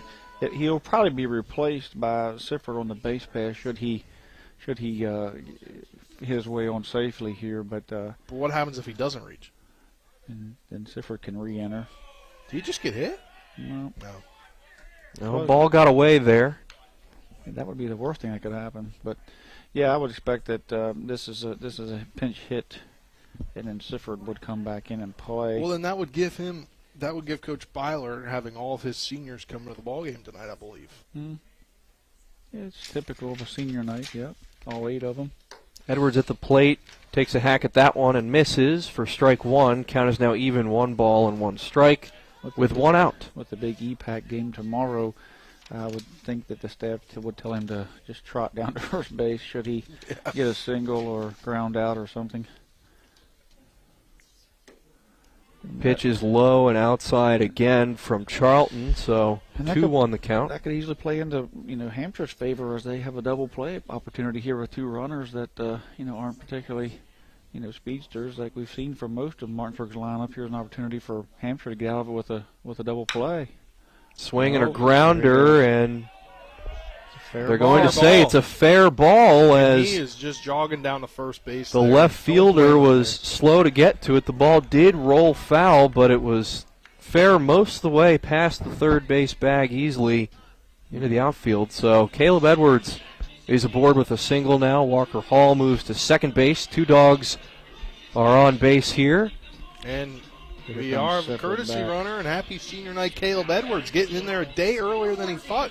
Getting a hit. It's been a while since he's taken the bat to the plate. Now, Edwards' night is over because he's a substitute, Yeah. and he's been substituted for, so he's done. But he got his job in. He got the ground ball down the line there. And that was a perfectly placed ball. And Caleb Edwards this season in 32 at-bats, he was hitting .375. So he was hitting a good bat before he got hurt. Walker Hall tipped his cap. His night's he's got a courtesy runner, or he's got a pinch runner, it looks like, in Groves. Isaac Groves checking in for Walker Hall, taking his place at second. Landon Sifford returns to the game to replace Caleb Edwards at first. I think it's switched. Is Sifford there? And no, Sifford is at first. Yeah, Sifford at first. Groves there. I think it's definitely Groves. It's not Eric King. So yeah, you got Groves at second, and Sifford re-entered back for himself and in his spot for Edwards at first. Groves is taking off on a hit and Morris hits that one in the gap between first and second. And Sifford's going to come, or Grove rather, will come around to score. Sifford stands at third, and Isaiah Morris aboard again with another base hit. It's now 5-0 Dogs. And there's that insurance run there that Tripp was mentioning earlier in this inning, that you wanted to get that one up so it's not a swing away with the bases loaded from tying the ball game up. Yeah, they've got the magic number here. Now, great hit and run there. They took off. The defense reacted to it, and it got in the hole, and there was no way to get Sifford coming into third, nor Groves coming home. So we got a first and third play here. Martinsburg's up, 1 out. They can choose to pressure the defense here with Moore should he take off, and maybe see if they would trade the out for the run. But he might be okay just to let the inning play out. When the runner goes, Morris will attempt to steal second, and he's in there cleanly for a stolen base. I shouldn't say cleanly. His jersey's awful dirty now, but we have runners both in scoring position here on second and third. Just 1 out. And only 1 out here, so the Dogs have an opportunity to increase their lead. What is happening? As Buber, looks like Buber is, I'm not exactly sure what's going on here. As Buber interference with the catcher, maybe? Yep. Exits, he heads back to the dugout, and it's 2 outs. Jordan Canby comes in, so Buber is called out Was that for, catcher's interference? I believe that was catcher's interference. I don't know exactly what he did to interfere with the catcher. Yeah, but generally when that, yeah, would have thought the runner would have been out. Throwback to first. So keeps Morris in check. So Carson so, Buber is so anyway, sent back. Yeah, so on the 1-0 pitch, or 1-0 pitch, I believe, looked like Morris stole the bag, and then there was a call by the home plate umpire that sent Morris back, and then Buber was called out for his actions there. So it must have been That's some bizarre. Type I'm surprised we weren't able to figure out what was going on there at the plate, because for something like that to be called, it's a pretty serious call there, as Morris has to head back to first, so the stolen base is nullified, I suppose. He's having two runners in scoring position and losing out. He certainly interfered with the catcher. Could be the only explanation there for it, because if he does anything else, then it just becomes, Morris stays at second. But it was an interference on the play. Morris went back, and Buber. Oh. There's a sharply hit ball down the first base line that gets through the legs of Hott at first. Canby will go around to second base for a stand-up double. Morris heads to third, and Sifford heads home. A 6-0 lead now for Martinsburg. The Dogs are blowing this one wide open here. Canby having a tremendous night. Another extra base hit for him. He had a triple in the 5th inning, and man, he has certainly been an effective base runner this evening. He's scored a run as well. Canby is on fire here now. What's he got, 3 hits now, I believe? I believe that's 2. He's 2 for 3. He was hit by a pitch his first time up. Right, yeah, 2 for 3. As now Michael Lupus in the batter's box from Martinsburg. First pitch to him is a called strike 1. Yeah, the coaching staff over the Bulldog staff has to love the fact that Canby's getting hot at the right time, because the speed that he generates on the base paths as well, in the position that he hits in, in that 5-6 spot there where he's been hitting, can produce a lot of, RBIs, because you can get Sifford or Morris or Buber on, and next thing you know, you have that kind of power. So Sifford comes around to score. Morris is advanced to third. Canby has a lead over there at second. Lupus swings and fouls that one back towards the backstop. 1-2 is the count now for Michael Lupus. Yeah, it just messed up our camera down there. Right in front of you. Yeah, it's tilted sideways now, it looks like. Have to get it during the break in the action. Lupus. 1-2 count for Michael Lupus. 2 outs here in the top, or in the bottom of the 6th, excuse me, as that one is hit lightly over to the first base side, running to make the play to step on the bag. It's not in time. Hott couldn't get there. And it looks like Canby and Morris came around to score, and maybe no? No, he's out at first. No, he was out. Never mind, as I'm not sure Lupus looked a little banged up there as he was running past first. So we'll hope that Michael Lupus is okay, and we'll take a break here. The Dogs lead at 6-0. You're tuned in to West Virginia High School Baseball on Talk Radio WRNR and TV 10. Back in a minute. Heffley Motor Company, just off I-81 at 993 Hedgesville Road, is a family-owned and operated business providing the Eastern Panhandle with the highest quality pre-owned vehicles and customer service since 1997. Heffley is a pre-owned Carfax Advantage dealer. We're proud to be your partner, serving the community. You're local, we're local, so why not buy local? Call us at 304-267-7172 or see us at 993 Hedgesville Road. And if you want to sell your car, we buy cars too. Check us out at Heffley.com. Heffley Motor Company, a nice place to do business.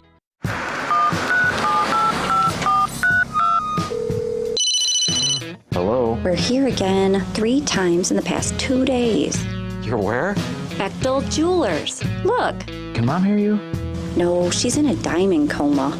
Get her the pendant, or I will. Hey, that's my credit card. What? Can't hear you, Dad. You're breaking up. It's going to take more than a crying baby to wake her out of this diamond coma. You're going to need a mega dose of jewelry from Bechtel Jewelers. Back to P.O. Faulkner Park here. Top of the 7th inning. We've got a pitching change for the Bulldogs. Pitching change is brought to you by the Heffley Motor Company, located at 993 Hedgesville Road in Martinsburg. You're local, we're local, so why not buy local? And I ride with them, so you should too. Surprise on the mound. That is Joe Paulson, who yesterday you talked to his dad and said maybe he could he started throwing a bullpen, or maybe potentially, and now he's in the ballgame on senior night pitching. Yeah, he's I'm not sure what if he'll be 50%, 70%, 80%. There, it made me a liar when I said you said he was out there warming up. I assumed he was doing some rehab. It's okay, Nick did too. Nick said he probably won't come in. Yeah, bullpenning, and then maybe the rehab bullpen, but get him a little live action here. Maybe he can come in and, if he doesn't throw 100%, doesn't try to push it too much, but getting back out there is certainly a great thing. Martinsburg, we seen him a couple of weeks ago when Morris, right before they was headed off to Myrtle Beach, Morris was ejected from a game, and they were losing the game at that time, and Paulson was hurt, and things just were going downhill for him, and Edwards had pulled his hammy there, or his quad, I believe, I'm not sure, his hamstring. Paulson was hurt, and it just looked like the season was just headed downhill. Now they seem to be firing all cylinders just a couple of weeks later. So I guess that South Carolina sun can do a lot for you. Well, it's great to see Paulson back in action here as we are in the top of the 7th inning. Dogs have a 6-0 lead over the Hampshire Trojans. And Austin Eglinger at the plate here for Hampshire. And the first pitch from Joe Paulson, surprising to see him in here tonight, is a called strike 1 right around the bottom of the strike zone. I believe we've seen him there right in the Washington game. He took himself out like warming up in the 4th inning. I believe that's when it happened, and we haven't seen him since. But it looks like he's doing pretty well out there. Doesn't seem to be wincing or letting up much. We did see that he was warming up in the pen a moment ago, but we also see him cut one loose from right field, so we know his arm. Yeah, it looks like his arm is feeling a little bit better, hopefully, as that pitch is a called strike 2, so the count now 0-2. Hey, maybe Byler saw that and said, "Oh, he's ready to go." He 6-run cushion. Yeah, that was all he needed to see. 6-run cushion is a good time to come in if you are going to have a little rehab stint. Paulson with a nice breaking ball there. That's a called strike 3, so down goes Eglinger. A strikeout looking. And Joe Paulson, wow, it looks like he's got a little bit of his stuff back there based on that first strikeout. Yeah, backdoor curveball on the lefty. So great pitch there, and you'll probably see him work on some of his pitches here tonight. But really, what do I know? I didn't expect him to be on the mound. So now Brady Stump, second baseman, is at the plate for the Trojans, and the first pitch from Paulson is low in the dirt for ball 1. 1-0 count here. The delivery from Paulson is a little low again. Didn't get the call, so 2-0 count now. They can get Edwards healed up, and we heard that he probably wasn't going to run or play the field the rest of the year or hit, but now we've seen him hit. We heard that Paulson may not pitch. Now we see Paulson on the mound, so things are going in the right direction. The team morale, the hits, all these things, the defense is making, less errors, cleaning things up, and, just hitting stride at the right time. Dogs now 2 outs away from victory here on senior night after that first batter strikeout from Joe Paulson. 3-1 now is the count for Brady Stump. Double-digit hits again in the box for Martinsburg tonight. That's 2 nights in a row with double-digit hits, so that has to make them feel good. Chopper hit up towards Clement at short. He makes the throw over to first for out number 2. 1 out away now is Martinsburg from a win. Yeah, and obviously going to be a great win for them. Back-to-back wins, regional wins for them. Obviously, EPAC win last night, regional tonight, and got a big game tomorrow night against Musselman. Yeah. Coming off from double-digit hits and get the bats going. A couple double plays tonight. The pitching staff seems to be healing up, and the defense is doing well. Canby's bat's heating up, and Morris' bat heating up. So, just a lot of good things here tonight for them. So, Alex Hott returning to home plate here as the top of the order is up now for Hampshire. There's a grounder hit again to Clement. Throw over to first in time for out number 3, and the ball game is over. The Dogs win on senior night by the final score of 6-0. Martinsburg improves to 18-6 on the year. Hampshire falls to 7-13. And the Dogs with a quality win over a regional opponent. Stay tuned, everyone. We will take a break, and we'll be back here at P.O. Faulkner for the start of the Palace Lounge post-game show. This is West Virginia High School Baseball on Talk Radio WRNR and TV 10. I'm Jason Barrett. I'm running for state senate because I believe it's time to build an even better West Virginia. That starts with a less burdensome tax policy, reliable internet service, a strong education system, and a robust tourism industry. I believe this building starts right here in Jefferson and Berkeley counties. I ask for your support and your vote in the May 10th Republican primary. Paid for by Friends of Jason Barrett. A Honda is more than just a vehicle. It's a gateway to spring adventure. Start your adventures with Honda, the brand owners are calling the most fun to drive. For a limited time, well-qualified buyers can get a 0.9% APR on a 2022 Honda HR-V and a 1.9% APR on a 2022 Civic or Accord. New vehicles are arriving daily at a local Honda dealer. CMA's Honda of Winchester, 3985 Valley Pike. CMA, moving lives forward. See dealer for financing details. Exclude Civic SI 2021 ACSI survey of customers rating the performance of their own automobiles. The game may be over, but don't go away just yet. We've got a complete game recap, analysis, stats, the player of the game, and we'll prepare you for our next broadcast. All on the postgame show. Today's game broadcast has been brought to you by Cody's Auto Body, Laddie's Bar and Grill, Trips Flooring, The Mortgage Center, Gary Kelly Allstate Insurance, Burke, Schultz, Harmon, and Jenkinson, the Heffley Motor Company, the Palace Lounge, Farmers and Mechanics Insurance Companies, Milestone Realty, and by WVU Medicine, Berkeley, and Jefferson Medical Centers. So let's return to the field and rejoin our Talk Radio WRNR broadcast team. Your night 6-0, the final score over Hampshire. It's time now to start the Palace Lounge post-game show, brought to you by the Palace Lounge on Edwin Miller Boulevard in Martinsburg, with a full lunch and dinner menu with daily specials and a clean, comfortable atmosphere. Check out the menu on the Palace Lounge Facebook page. Well, Trip, the Dogs get a big win tonight, 6-0. DJ Triggs pitching a shutout. Dogs are really firing on all cylinders this evening. Yeah, I mean, you had great pitching, good defense, couple double plays, back-to-back nights with double-digit hits in the box score column. So, you know, you see Paulson back out there looking, you know, in his rehab stint there, throwing 10 or 12 pitches, looked healthy. And we've seen Edwards, you know, take a cut, and he could possibly pinch hit at this point, maybe try to get the Dogs a hit should they need that. Camby, you know, hitting for power, you know, in the alleys, and you know, should they get Sifford, you know, should he get out of this little mini slump he's in? We've seen Asanovich last night hitting the baseball well, and you know, Lupus is, you know, hit well over at Myrtle Beach and hit for power, and so I mean, Hudson Clement does what he does, and we can't say enough about Boober. So just a great game. All right, now it looks like Spencer Dupuis is down there with our player of the game, DJ Triggs. We'll go to him in just a second here.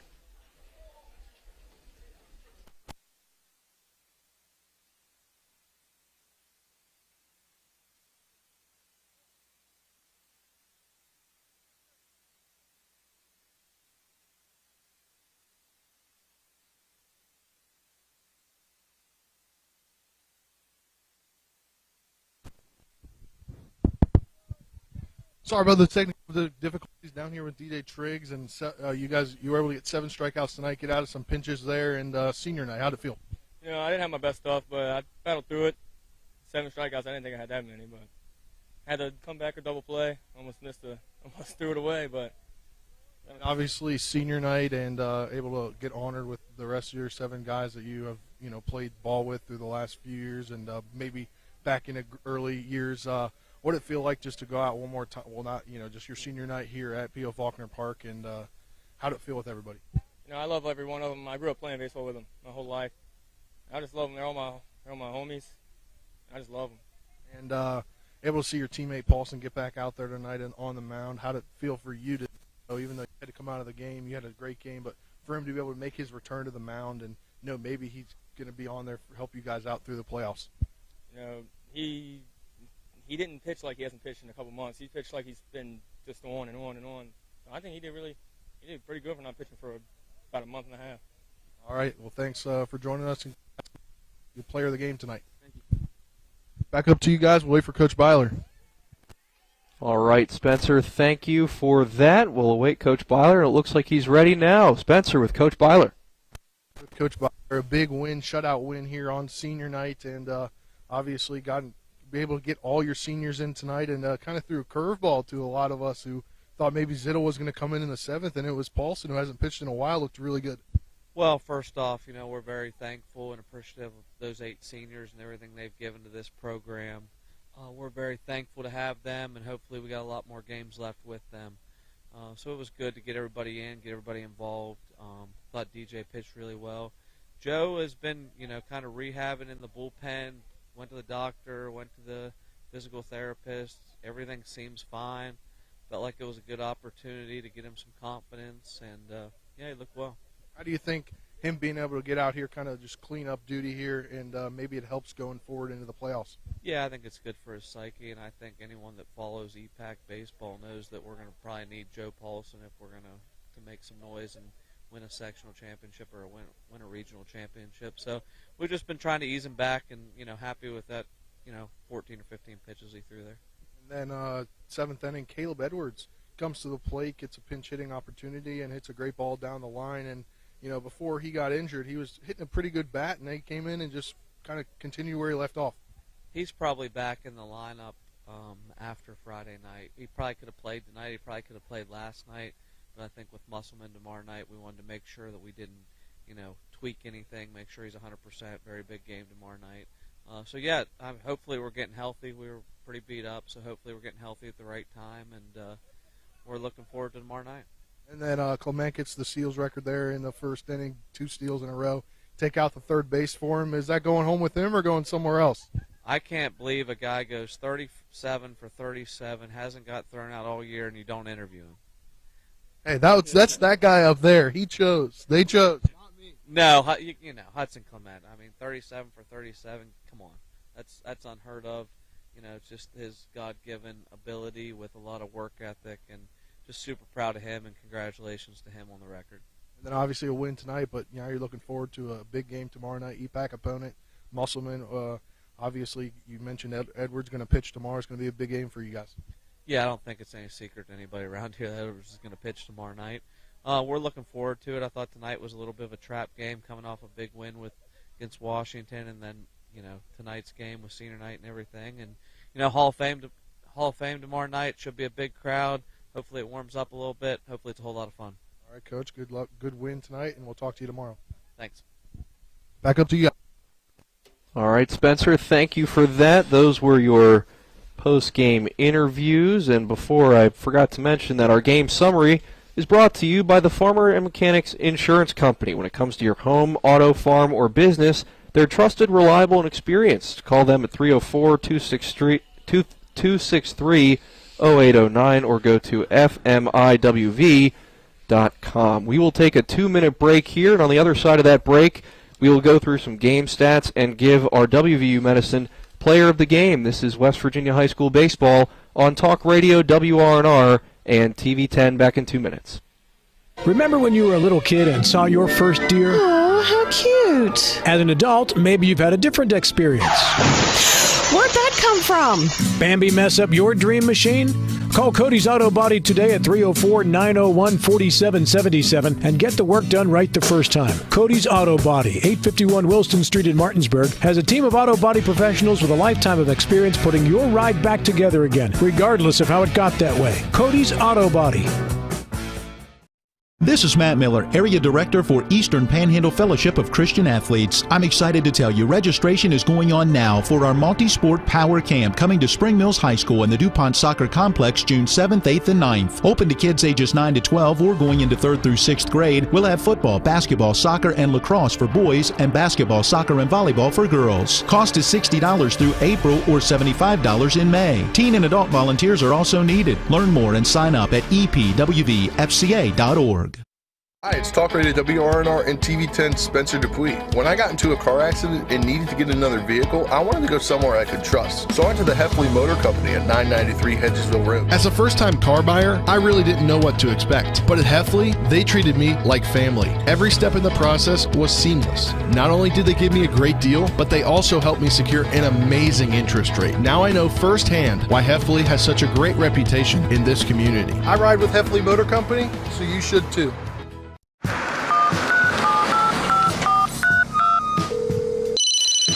Hello? We're here again 3 times in the past 2 days. You're where? Bechtel Jewelers. Look. Can Mom hear you? No, she's in a diamond coma. Get her the pendant, or I will. Hey, that's my credit card. What? Can't hear you, Dad. You're breaking up. It's going to take more than a crying baby to wake her out of this diamond coma. You're going to need a mega dose of jewelry from Bechtel Jewelers. Welcome back to P.O. Faulkner Park here for the Palace Lounge post-game show. And it's time now to get into some game stats brought to you by Milestone Real Estate Group. Chris Ross and the Milestone Real Estate Group at Keller Williams. Buying or selling a home? Call 304-579-7349 or go to callchrisross.com. Game statistics for you. Martinsburg wins 6-0 over Hampshire. The Dogs have 10 base hits in this game, compared to just 2 base hits for the Hampshire Trojans.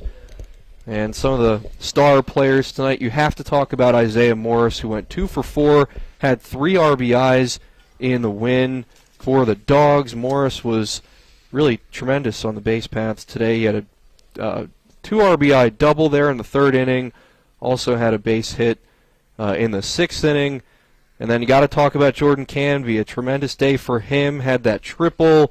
Also hit a double. Canby was 2 for 3 tonight with an RBI and a run scored. So wonderful game for Canby. Lupus scoring a run as well. Really, all the Dogs were getting involved offensively tonight, Tripp. You made that point earlier in the broadcast, but lots of runs scored, runs being distributed by a number of different players. I mean, looking right now, you got Morris and Canby with 2 hits. Paulson had 2 hits as well.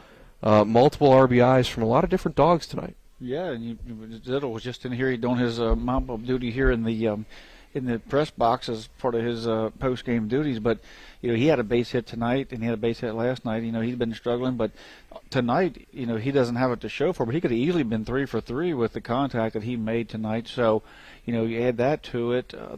Tonight they just did a really good job at the plate. Really good job, taking advantage of their opportunities. Early left a few base runners on. Hampshire left way too many base runners on. The DJ Trigger was able to get a lot of inning-ending strikeouts. But the big story, I think, now as we move forward is can Martinsburg continue that tomorrow, as it appears that Caleb Edwards, who's been one of the top pitchers, if not the top pitcher since Bolson went down, him and Boober has really picked it up. Edwards is going to go tomorrow night against Musselman, and it looks like Musselman has set themselves up to put Dylan Stevens on the mound for them, and he's just been, leading one of the top strikeout leaders in the EPAC. So we're going to see if Martinsburg's offense can continue to put up multiple hits, or if Dylan Stevens is going to continue to put up multiple strikeouts against this Dogs team. So going to be a great game tomorrow. It's going to have a lot of impact on the seedings. And it's just going to be an exciting time for people to and it's going to be Hall of Fame night here tomorrow, too, so some more festivities, and it's going to be, a twilight game. So just a great Friday night. Looking forward to it. And we're going to have that broadcast for you here on Talk Radio WRNR and TV10 between Musselman and Martinsburg here at Hall of Fame night at P.O. Faulkner Park. 6:10 will be the time that we will start our pregame coverage. 6:30 will be time for first. Well, 6:30 actually is the time for the Hall of Fame ceremony. 7 o'clock is first pitch tomorrow night at P.O. Faulkner. Before we wrap things up, Tripp, let's go over the WVU Medicine Player of the Game, brought to you by WVU Medicine, Berkeley and Jefferson Medical Centers, leading healthcare here and everywhere. Trip, you already mentioned it earlier, but looks like your pick was probably going to be DJ Triggs, but I don't know, you might have to throw in another one there. Yeah, look, Coach Ballard kind of called us out there. We kind of jumped out of the Spencer, yelled, "Who do you want me to get?" DJ came over. It was a good feeling for DJ there to get for him to get up there, and a good confidence builder. Hudson Clement, as Ballard said, 37 for 37 steals, hasn't been thrown out yet. But I don't know if you can build his confidence anymore. He's a very confident player and plays with that swag. He could have easily been the player of the game tonight. Just like you said, the thing about it is that contribution is coming up and down this line of these guys. Are not they are. DJ's role tonight was pitcher only. No hitting, no. And he comes in, he does his job, and fields his position really well, and then he has all that speed behind him with Camby and Clement. But certainly hats off tonight to Hudson and Clement, and sorry we missed the opportunity to talk to him about that, but maybe we can get him on tomorrow in some of that time, and maybe we can possibly even interview him there before the game, see how he feels about it. But hats off to all the Bulldogs, all 8 seniors been here. We've seen them, and they've played, and they've really contributed to the wins here and to the upgrades in the park and just everything that and they're going to leave here. They're going to leave Martinsburg Bulldog baseball better men as well, So it's just it's great to see that, and we wish them luck in their future endeavors outside of baseball. But we also, like Coach Ballard said, hope to see them play plenty more games this spring yet. Very well said, Trip. The Dogs get the win on senior night over Hampshire, 6-0, the final score. Our next broadcast will be tomorrow night, right back here at P.O. Faulkner, as the Bulldogs host the Musselman-Appleman for Hall of Fame night.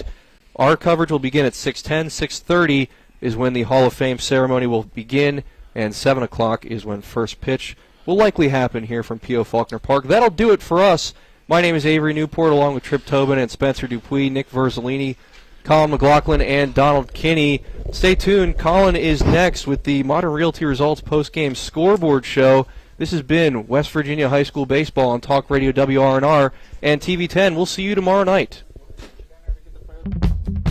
Hagerstown Ford continues to be your leader in car sales up and down the I-81 corridor. We will beat any and all competitors' prices. And we've made buying a new car easier than ever with one-day delivery better than Amazon and a return policy better than Walmart. Your satisfaction is our guarantee. If you don't like it, simply return it and we'll come pick it up. No questions asked. Why would you shop anywhere else? At Hagerstown Ford, we take great pride in our community and supporting our local student athletes. That's why Hagerstown Ford is the official car dealership of Shepherd Rams quarterback Tyson Bagent. Our remote buying process has made new car shopping so easy, you'll never even set foot in a dealership. Simply go to HagerstownFord.com and click on the car you want to buy it, or use the Axle Auto app. It's that easy.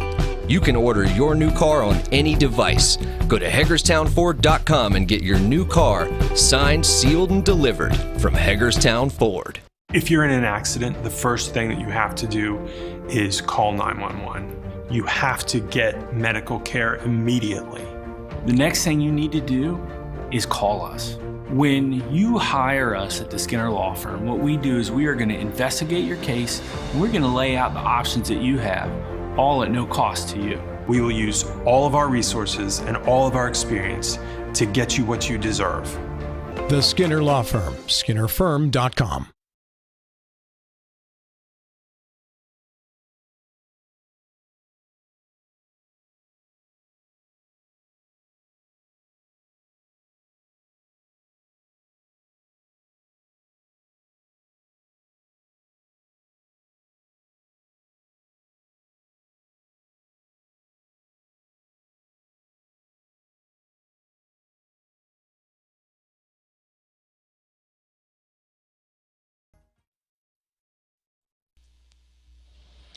Welcome into the post-game scoreboard show brought to you by Modern Realty Results. Larry DeMarco and his experienced team handle each and every transaction with honesty and integrity. Visit them at modernrealtyresults.com.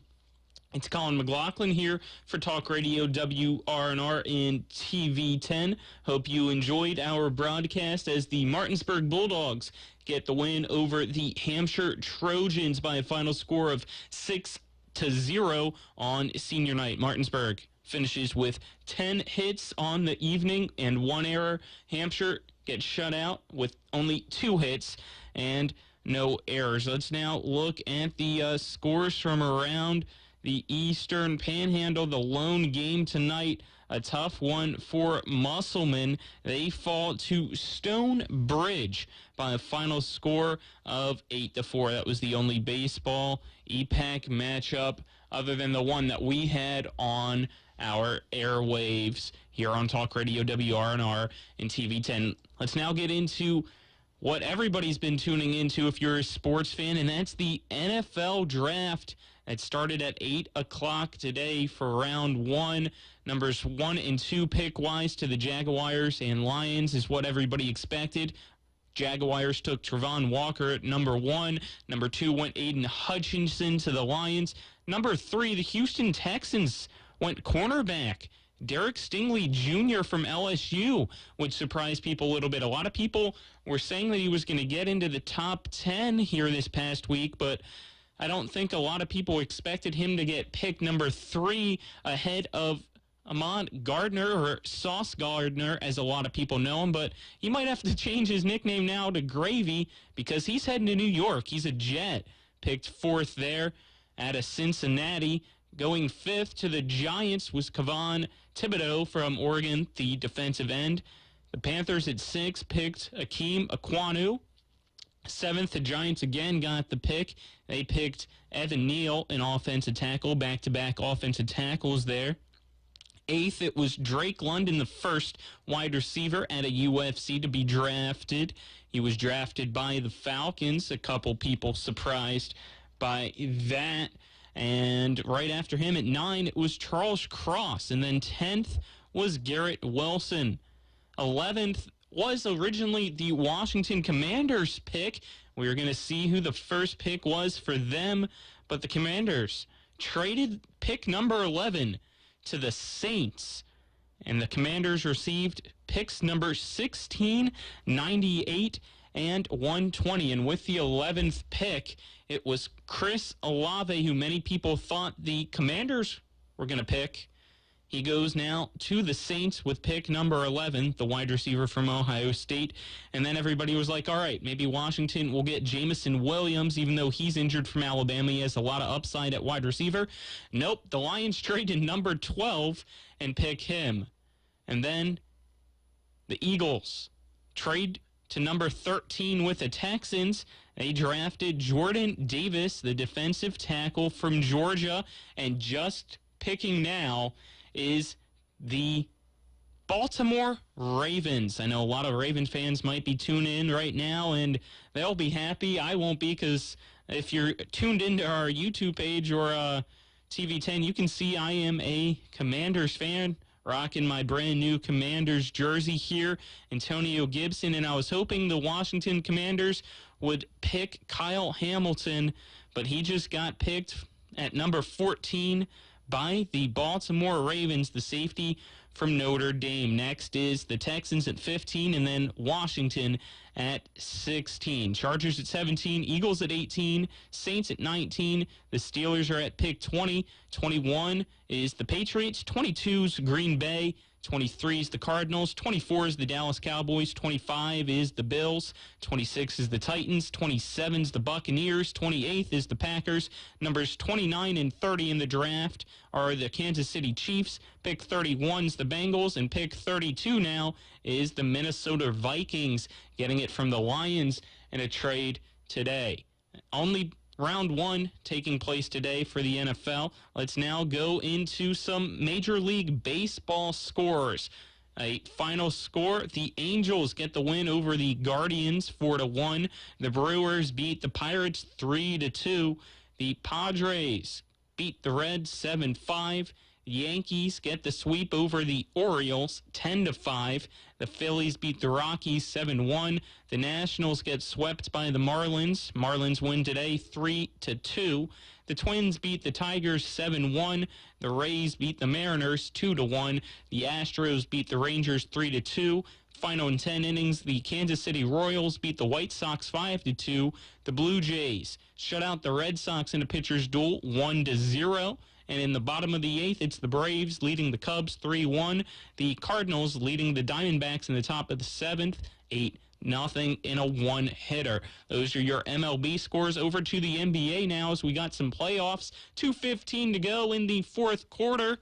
It is Game 6 between the Suns and the Pelicans. The Suns take the lead now with 2 minutes left, 103-102. If the Suns win, they win the series 4-2. If the Pelicans can come back now down 1 and win, we will have a Game 7. You can tune into that one on TNT. And the Pelicans now score. They make it 104-103 in the 1 versus 8 matchup. A lot of people picked the Suns to win this. I don't think they thought the Pelicans were going to possibly get it to a Game 7, but if this lead stands, they would do so. A final score, 76ers win the series and win Game 6 in blowout fashion over the Toronto Raptors on the road. Final score, 132-97, a dominant second half by Philadelphia. Gets them the 4-2 series win over the Raptors. 10 o'clock tonight, it's Game 6 between the Dallas Mavericks and the Utah Jazz. Dallas leads the series 3-2. Lastly, some NHL scores now. End of the second period. It is the Flames and Wild tied at 1 apiece. End of the first period, the Avalanche lead the Predators 3-1. End of the first period, it's the Sharks leading the Oilers 2-0. Final scores now in the NHL. Bruins 5, Sabres 0. Panthers 4, Senators 0. Hurricanes 6, Devils 3.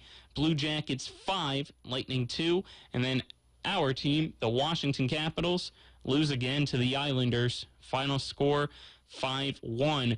And then at 10 o'clock, the Kings take on the Canucks. So the Capitals get another loss. They stay behind Pittsburgh in the standings now. And unless Pittsburgh loses, it looks like Washington will most likely be facing the 1-seed Florida Panthers to start the Stanley Cup playoffs. And that is an absolute disaster if you're a Capitals fan. That wraps things up here on the post-game scoreboard show brought to you by Modern Realty Results. Final score, Martinsburg 6, Hampshire 0. I'm Colin McLaughlin signing off here for Talk Radio WRNR and TV 10. Make sure to tune in again tomorrow as Martinsburg takes on Musselman in the Hall of Fame game for Martinsburg High School. So a special pregame show start. We will be starting at, I believe, 6:10 in the evening.